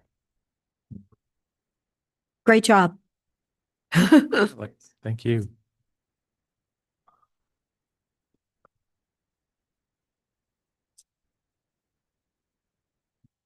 So we have two executives today. Okay. Yes, sorry. Welcome. Another look at the draft Leadership Redmond presentation. Morning, Commissioners. Jen Patterson, Strategic Initiatives Manager. I was before you about a week ago, and we looked at the draft Leadership Redmond presentation, and there were some suggested changes, and so I'm bringing those changes before you. They should be in your packet. I am sharing. Okay. And I have them available here to look at.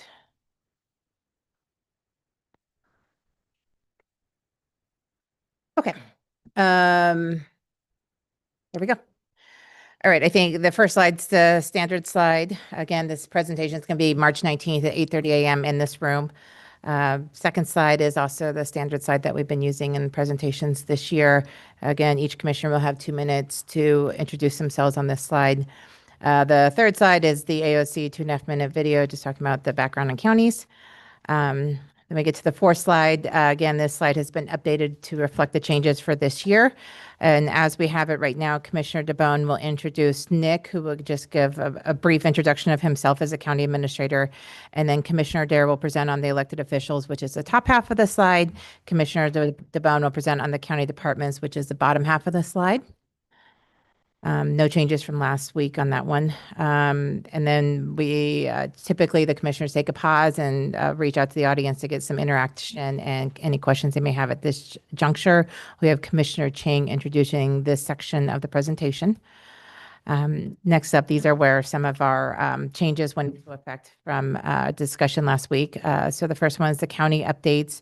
This one specifically talking about the land in the Redmond area. So we'll start off with Core 3 and a subsection of Southeast 21st Street with Commissioner DeBonne. I think the Core 3 doesn't have a space in it, kind of like when it comes to the brand of Core 3, there's not a space. There you go. So we'll do Core 3 with the subsection of Southeast 21st Street with Commissioner DeBonne on this particular topic. Then we have the land exchange with DSL. Right now we have Commissioner Adair talking about this section. And there are notes in the notes section of the slide for this. And then the third portion is the county-supported homeless initiative. What we discussed last week was that Commissioner Chang will introduce this section with the three sub-bullets, and all three commissioners will discuss as they see fit for this section. Any questions or edits on this particular? So just on the topic, last night at the city council meeting in Redmond, they're moving forwards with a notification for people at that high desert or the Desert Rise property that is economic development lands. And so, actions are happening out there. So we can talk about what we're doing, but city council is also making moves right now. So what I've seen a few times, City of Bend and City of Redmond, they always come to us and say, hey, I have a great idea. How about we partner on this and we go do this and we'll all do it together. But in the end, they're kind of looking out for themselves a little more maybe. And that's what I saw last night at the city council meeting. We're all in this together, but yeah. I think we should have a more in-depth discussion of the council meeting last night during other items today. Because I'd like to talk more about it. And the next slide is just simply a map with the East Side property. Chrissy provided this. I think this map has been used in several different presentations or discussions on these topics. So this was the map that we had on hand, identifying the different locations discussed in the previous slide. It's going to be hard to see probably. Yeah, I'll print some off so that we can have them in person too, and people can grab that as they come in so that they have that reference in front of them. Or whatever would be good. Okay, I can do that. Great. Next up, county updates continued, and the request was to have this on its single slide, which was federal funding requests, specifically talking about Oregon 126, which is Highland and 35th Street, and Helmholtz Way in Oregon 126 roundabout. There was not any particular commissioner at this juncture assigned to this slide, so for going in order, it would be Commissioner DeBone up next, but as whoever would like to take it. Yeah. I'll put that in the note. If I'm basically just introducing the homeless initiatives piece, then I think that resets the order, and I would like to introduce this piece because I was the one who initiated it. Okay, great. We'll put you in the notes for this piece. We don't have any further notes on that. Do you need any notes provided to talk about the? Okay, great. But I would offer, I mean, if we're talking about these two intersections separately, I know that Commissioner Dare, I have lots of tidbits. has particular interest in the Helmholtz. Well, no, I see accidents constantly here. It's like the safety corridor, the unsafe corridor of West Redmond. So we'll have Commissioner Chang introduce it, but then you can open it up for discussion amongst the commissioners as it is appropriate. And I'll just nod my head as everybody's saying stuff. Thank you. Thank you, Commissioner DeBone. Next up, county updates continued. Again, we reviewed these slides last week, so I don't think there's any changes here. The Fair and Expo new director, Jeff Curtis, Fair and Expo market analysis and master plan. Oh, sorry. We do not have the assignments for the commissioner. So I grouped the Fair and Expo together with the new director and the market analysis and master plan, or we can divide that out for hot topics on the commissioners. I'd be ready for that one. Yeah. And to do both of We can those? Say Yeah. something. Okay, great. Yeah, so I'll start with Fair and Expo, new director. We've interviewed for the Fair Board together, so we spent a little bit of time together, and then transition into the market analysis and master plan. And if there's other comments by the other commissioners, that's fine too. Great. Think you are going to be with us for Oh yeah, Nick will be there too. I mean, the first bullet here, it might be a Yeah, there you go. Nick to talk about Jeff. Yep. Because Yeah, you in start terms on of good. in terms of chains of command, he is your employee, not our employee. So Good idea. Okay, so we'll put Nick as the Jeff Curtis introduction or overview, and then Commissioner DeBone as the Fair and Expo market analysis and master plan. Okay. And then the transfer station. So up in the order would be either Commissioner Dare or Commissioner Chang. Commissioner Chang is technically introducing the last slide, but Commissioner Dare will be also talking about it. So it could be either one of you for the order there. So there's two here, the Negus transfer station recycling updates, and then the secured residential treatment facility, one for Commissioner Dare, one for Commissioner DeBone. do you have a preference? I would rather do the residential treatment facility. So I'm just gonna roll into the transfer station then too. Is that the idea? Or? Sure. Well, I put Commissioner Chang as the transfer station. So Commissioner DeBonne for the market analysis and master plan, Commissioner Chang, transfer station, Commissioner Adair for secured residential Okay. treatment. So all three of us will be on there. Good. Great. And there'll be some staff notes for, There are, and they're all, you can kind of see them on the presentation, but there are detailed staff notes on particularly the transfer station in there. All right, next up, changes in county government. I put in the proposed commissioner district map there for reference. And then the 3 bullet points here are the commissioner expansion, districting ballot initiative, and county leadership transitions. I know in the last portion, Nick talked about the county leadership transitions because it was staff oriented.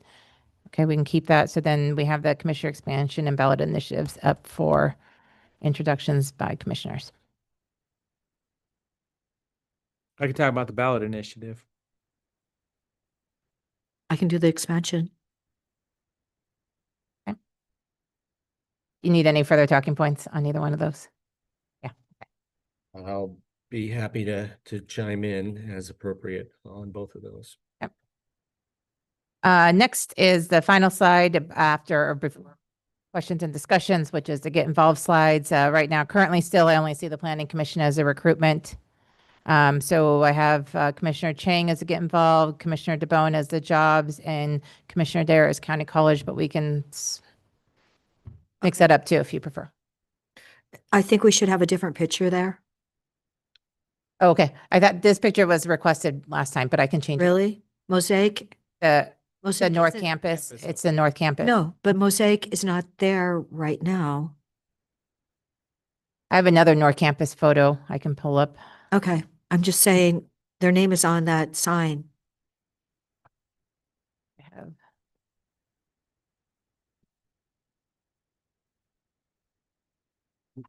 We're moving from one building, but they were still gonna be in another building. Is that? I think I have access to a different North Campus. We may have somebody with status. Yeah. Real quick. Yeah, please.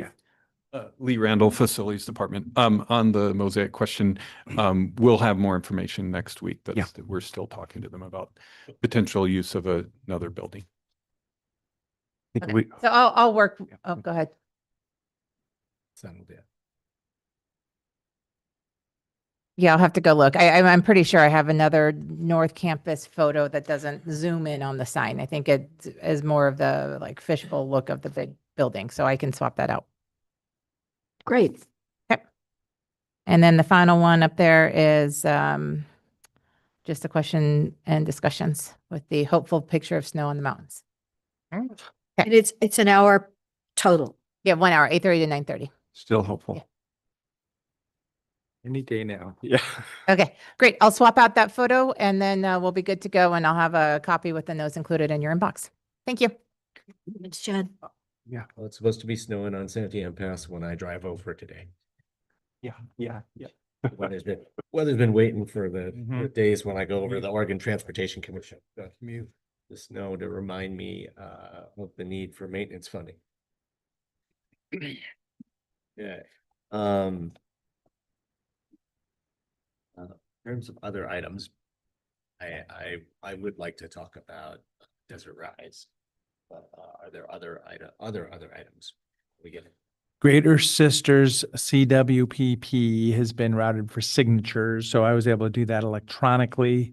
I've reviewed the document. I guess I don't have a feel for, I thought we were going to consolidate all the CWPPs, but this is being published currently, so it's a good partnership with the city and the fire district and the public land agencies and the county's efforts for community wildfire protection.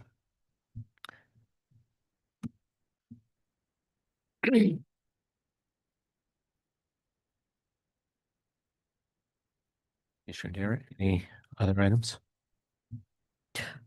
I thought about it today. When I drove out really early and there were only 3 deer crossing the street in front of me. But it is in the Senate to delist the gray wolf. I used to have a herd of about 40, maybe 40 to 50 mule deer in my neighbor's hay field, and the decimation the last so many years has been awful. So I'm just hoping that the gray wolf is going to be delisted federally so that the state of Oregon will do something. I was talking to the Oregon Hunters Association this weekend, and they're also worried about not only the wolves, but the cougars. So it's incredibly impactful.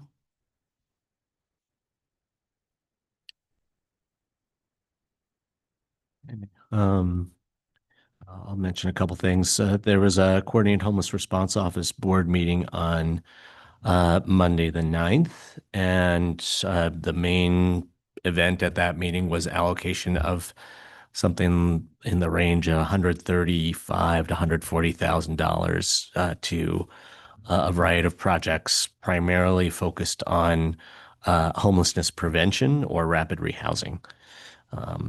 And some of the groups that receive funding, I won't remember them all off the top of my head, but some of them were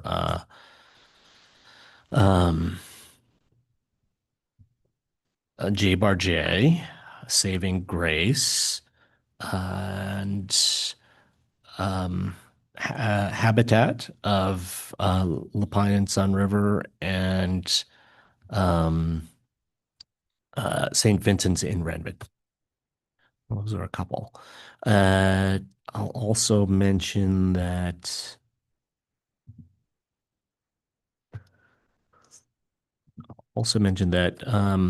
over the weekend I attended a memorial service for former Prineville Mayor Betty Ropey, who, as I described, was, a great champion of collaboration and compassionate government, taking care of all of the people in her community. I had the opportunity to work with Mayor Ropey back when I was a natural resource staffer at COIC, and there was a really wonderful ceremony for her at the Lutheran Church, Our Savior's Lutheran Church in Prineville on Saturday. One other thing that is probably worth coordinating about, there will be an affordable housing groundbreaking event in Sisters tomorrow, Thursday, 11 a.m. Unfortunately for me, I will be in the middle of an OTC meeting in Salem, so I'm not going to be able to be there, but I just wanted to double check our other commissioners intending to be there. Oh, yes. First, I'm supposed to be in Prineville at 8:30, and then that's at 11. And then I think I am supposed to be somewhere in Bend by 12:30. So yeah, it's going to be, I hope Highway 126 in Powell Butte is safe to go through, because a lot of accidents have been happening out there. So anyway, yes, I was planning on coming back for that. We only allocated that funding at what, in 22? And the cost of those apartments have gone up so much. It's really disappointing. I'll be there. Inflation's a killer. Well, it's worse than inflation. Nobody's paying attention. One other thing I'd mention is that on Thursday, the 5th, the provost of OSU, Ryan Haggerty, was at Cascades campus for a reception, and there was a celebration that night because the legislature has allocated $42 million of bonding capacity to construction of another a student center building on the campus there. So they will not have to be clawing and fighting for funding for capital projects for a couple of years, which is probably a great thing given the way the economy is going and expectations about state revenue in the next couple of years. Two other items. Fair board interviews were completed. I think we all participated yesterday. So whatever the plan's going to be for kind of coordinating or just putting it on an agenda, or, I mean, I support, letting Whitney know what our thoughts are, see if there's common ground, and then however it goes. Elise told me that she got it on our agenda for the 18th. Is that, there's an agenda item on related to that? Okay. So that's Good next morning, week? Commissioners, I'll work with Elise on gathering the input from the commissioners. We'll collect your scores. I think we have them from two of you. And then we'll schedule it for next board meeting where all three of you are here. Yep. Okay. Yeah. So that'll fall into place. But yeah, so that's the interviews are completed, I guess is the message for today. Sun River Lapine Economic Development meeting yesterday in Sun River. Great participation. There was an email that went out from Patricia Lucas to the EDCO people in the community. The fact that a couple of the geothermal, efforts up there are doing outreach in the community right now for subcontractors and specialty trades and all kinds of good stuff. So it's just a good moment for people to understand, pay attention. There may be, many-year project that people can get involved in for economic activity here. It's a real point of pride. And then, there's a couple folks looking at different parcels. We're celebrating the Western Metrology getting the doors open, and they've moved in.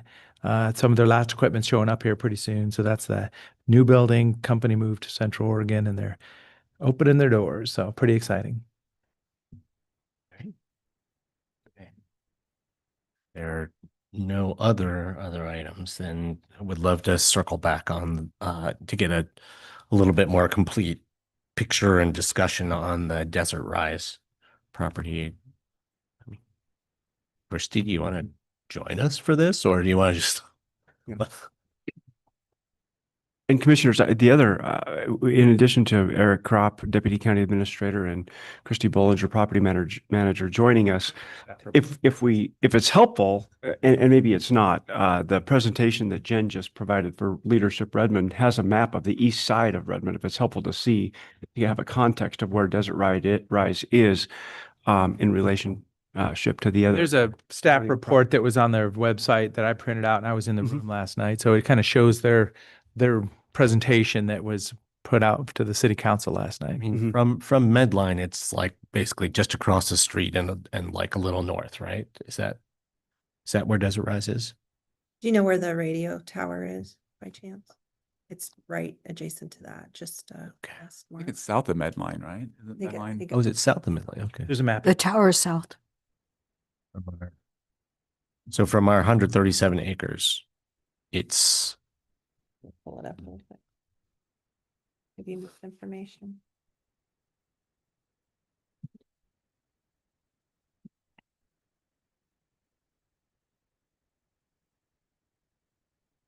That's maybe not real good there, but.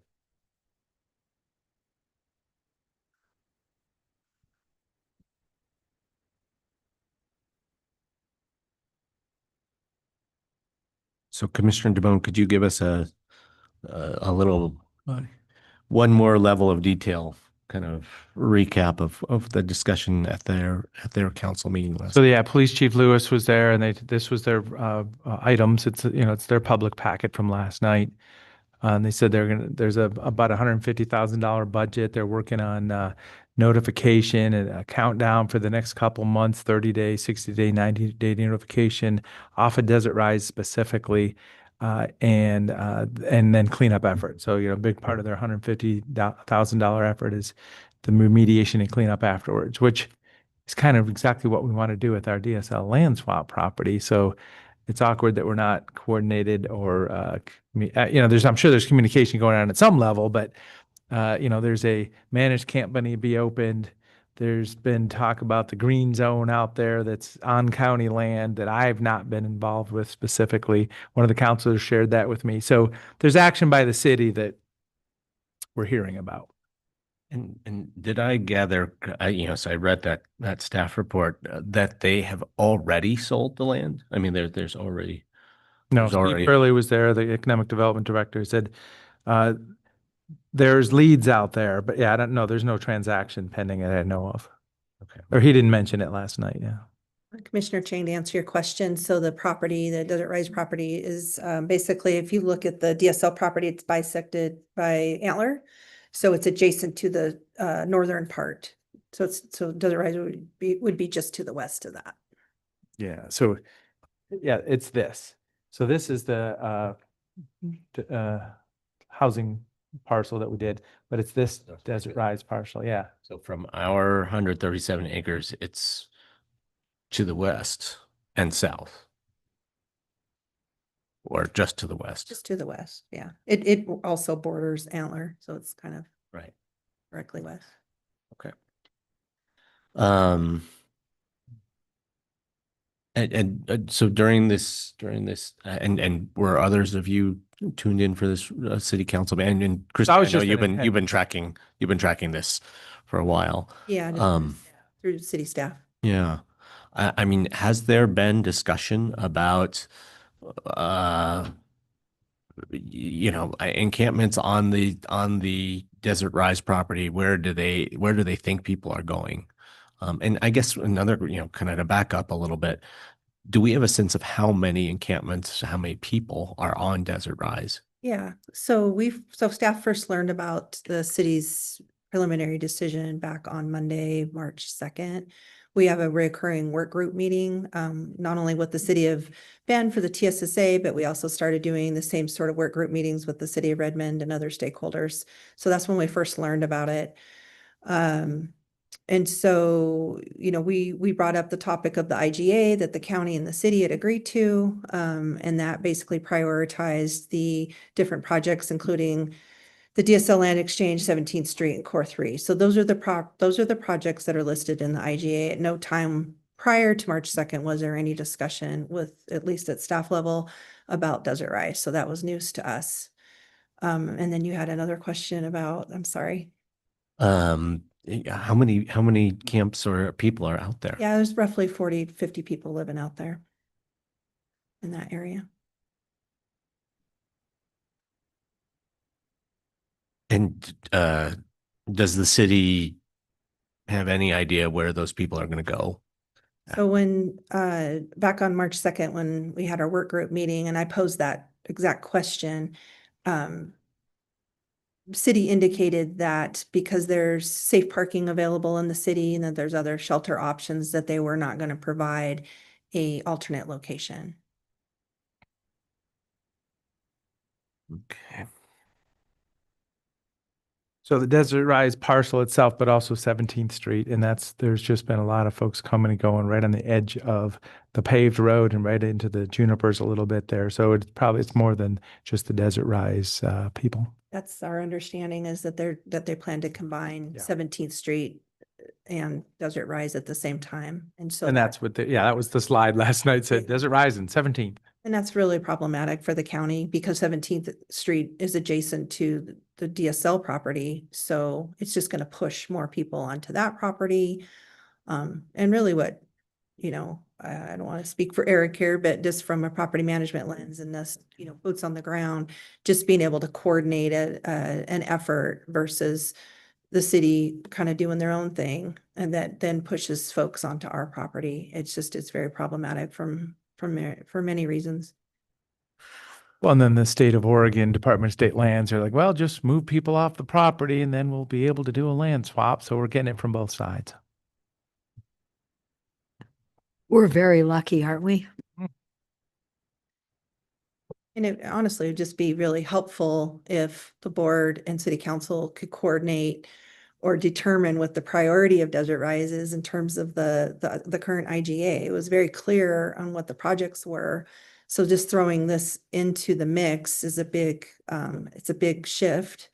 And we just need to have an understanding of where the board stands in terms of prioritization. And hopefully that can align with the city. So Desert Rise is not mentioned at all in the IGA? Correct. Or it's, okay. How many acres is it? It's like right around 60. 60 acres? I'm double checking right now. Hang on one second. And who is Yeah, that? 55. 55, and who actually owns that? City. The city does. And we've already been coordinating with the city staff on the relocation of people that were living in the footprint of 21st Street, or 21st Street, the new street that had to go in, and also people living in the footprint of the managed camp. So we worked very closely, coordinated with the city, and then county staff worked with the sheriff's office, made sure that people knew the deadline that they had to leave those areas. We marked those areas and helped people relocate and gave them a map saying that they could relocate to the green areas. So we'd been coordinating with the city staff for months and had those two areas relocated, very successfully. I think it's really important to also provide some clarity. So when property management was approaching individuals living on the DSL property and asking them to voluntarily relocate, we weren't pushing them into the city. We weren't pushing them onto the gravel pit or onto Desert Rise. We were basically saying, if you're willing to move off the DSL footprint, that we would help them do that, but only to the green zone. We weren't moving them onto city property or into city proper. And so I suspect that there's some assumption that that was happening, and that was not happening. So we're not sure if this is in response to that or what. I haven't really been able to get clarification on that. So I just wanted to provide that clarification for the board, because I think that's really important piece of all this. When I spoke to the city manager yesterday, Keith Rukowski, he said this wasn't in response to anything. This was their own initiative, just so he provided the clarity to me on that. Their own initiative, and that was council driven, or That's my understanding. staff recommendations, or It could have been staff recommendations as well. I haven't gone back to look at the February 23rd Redmond City Council meeting. I understand that it was on at that meeting that the city council provided direction or support to staff to begin this initiative, which was just a few days then before the March 2nd meeting, in which you had that coordination. And then per the memorandum yesterday, and what you've heard, what I have heard, what our sheriff's office understands, notifications then began to go out later last week, and that process is continuing. And then, of course, the city council meeting last evening that Commissioner DeBonne attended, and then subsequent action is scheduled for, and this is also outlined in the staff report, for next Monday, March 16th, to approve funding to, it looks like carry out a number of actions to clean up, restore, I'm just reading from the staff report, their language, the Desert Rise and 17th Street properties.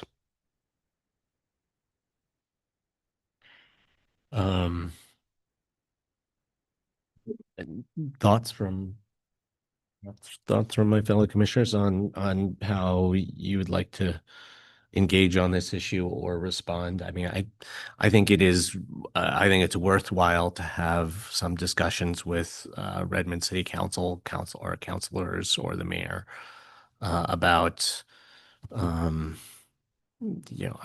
concern about kind of this coming on the radar screen in the middle of all this very complicated, choreographed, movement of people that we've been working on together, and just expressing concern about, where those people are going to end up that are moved out of Desert Rise and 17th, in advance of, the completion of the managed camp.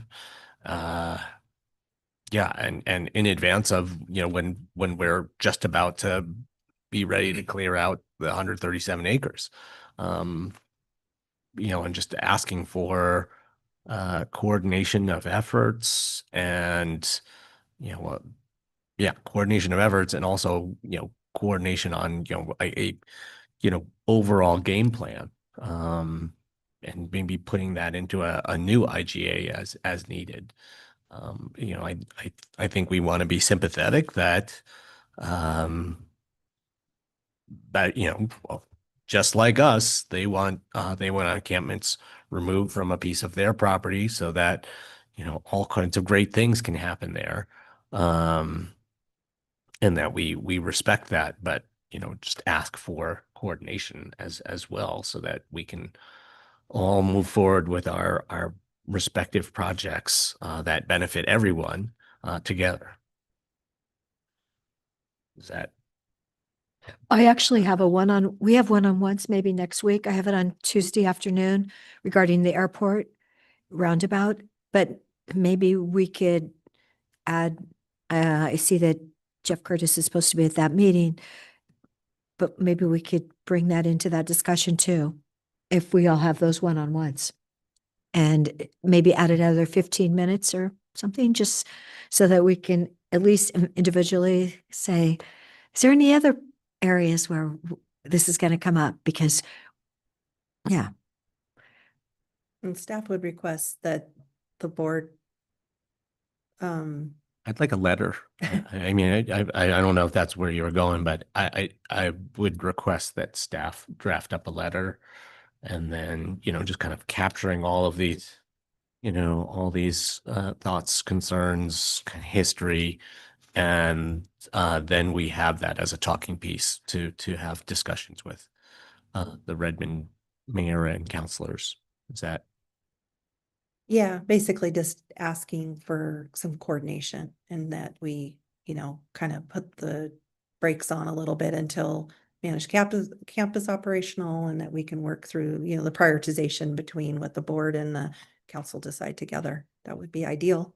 well, this is only with Ed and Keith from Redmond. So maybe they could, Well, if we have a letter, then we can send it to all the counselors. Right. And we can send it to all the counselors, and we can have some individual discussions by phone or other channels with various council. I mean, we could divvy it up if you all like, take assignments away from here as soon as we have the letter, and we can send it over to them. Follow up with individual counselors. We can schedule or we could provide a draft to the board on Monday, the 16th, if that's helpful, of a draft letter for the board to review. And Keith Witkowski did mention to me yesterday that the mayor is, of course, open to discussing this in your meetings next week on the 17th. They're only 30 minutes each, so they're pretty short. I could certainly reach out to see if they're open to extending those. That would adjust the schedules a bit. And I don't know what your schedules look like. Brenda We might have have a any better sense of idea. how complicated the discussion of this roundabout is. I mean, if that's only a 10-minute item, then that leaves us 20 minutes. Or I don't think the roundabout would be complicated. City of Redmond staff have engaged Fair and Expo staff and Chris Doty in discussions and looking at alternatives. There seems to be an alternative that is agreeable both to city staff and Fair and Expo and Chris Doty. Obviously, it's ultimately a board decision because it may involve county-owned land, but there seems to be agreement among staff. So I don't think the roundabout will be too long of a discussion. Well, if it's easy to do with our schedules and theirs, maybe smush 10 more minutes in, to each of ours, that would lead to only a half hour total extra time for them to be here. Is that, Brenda, I'm looking, does that sound doable? Okay. Does that sound like a plan? Do we want to divvy up which counselors we're going to talk to? no, it's,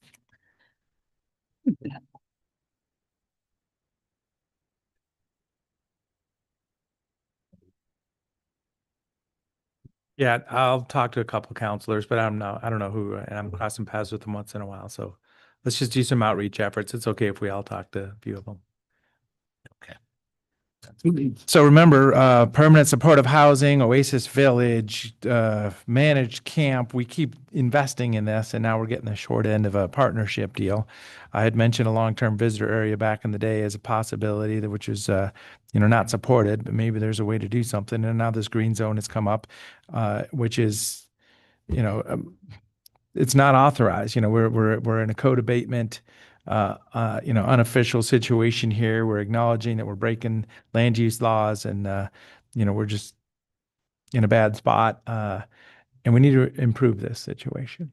Well, as we've learned through the development of the managed camp, the big costs, which to actually do a long-term visitor area right for the population we're talking about would involve security, would involve case management, housing-focused case management. And so, call it what you will, any vehicle-based shelter opportunity is going to have the same costs associated with it. And if you're, But that's if your you have a- vision. That's not my vision. If you have a plan, well, Your vision. you I do a mean, long-term, freedom- you do a long-term visitor area without any kind of security patrols, without any kind of case management. And that's your to keep vision, once people out of again. there. It is going to be chaos and it is going to be Why do you project that on there? It doesn't have to be.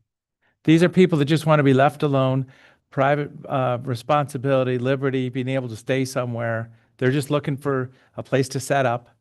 You know, Commissioner DeBonne, they left 650 tons of trash down in China Hat, 650. but it wouldn't be allowed. It wouldn't be allowed. Yes, there would be support. Yes, there would be enforcement and I'm done it would be a cleaning up very the short. trash. what does enforcement look like?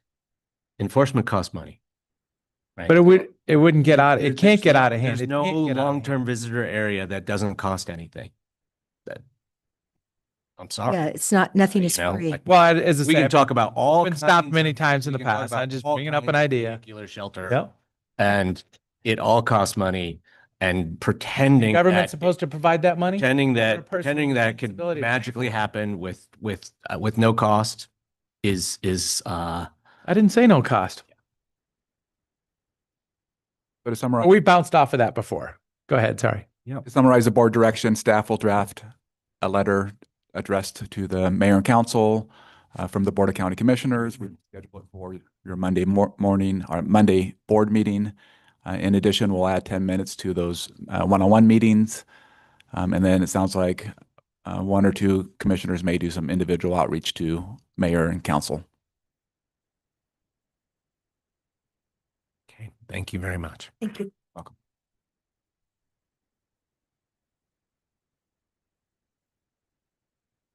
Right. If there are no other items, we can proceed to our executive sessions.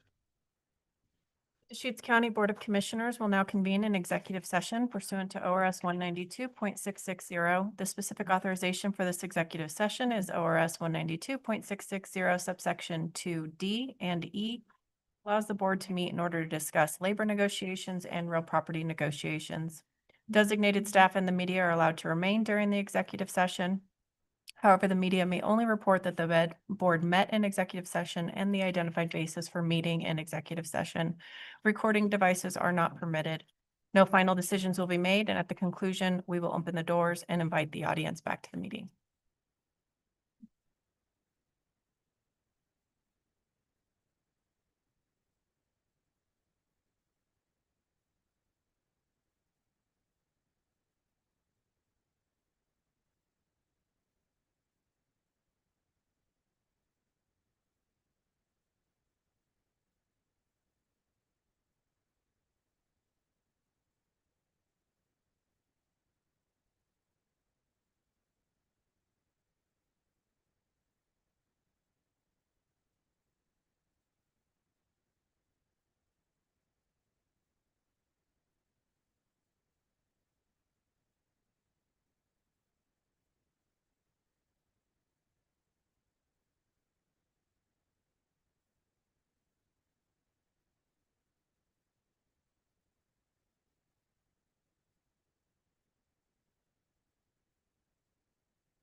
We're returning from executive session now and directing the staff to proceed as discussed. Thank you. Meeting adjourned. You.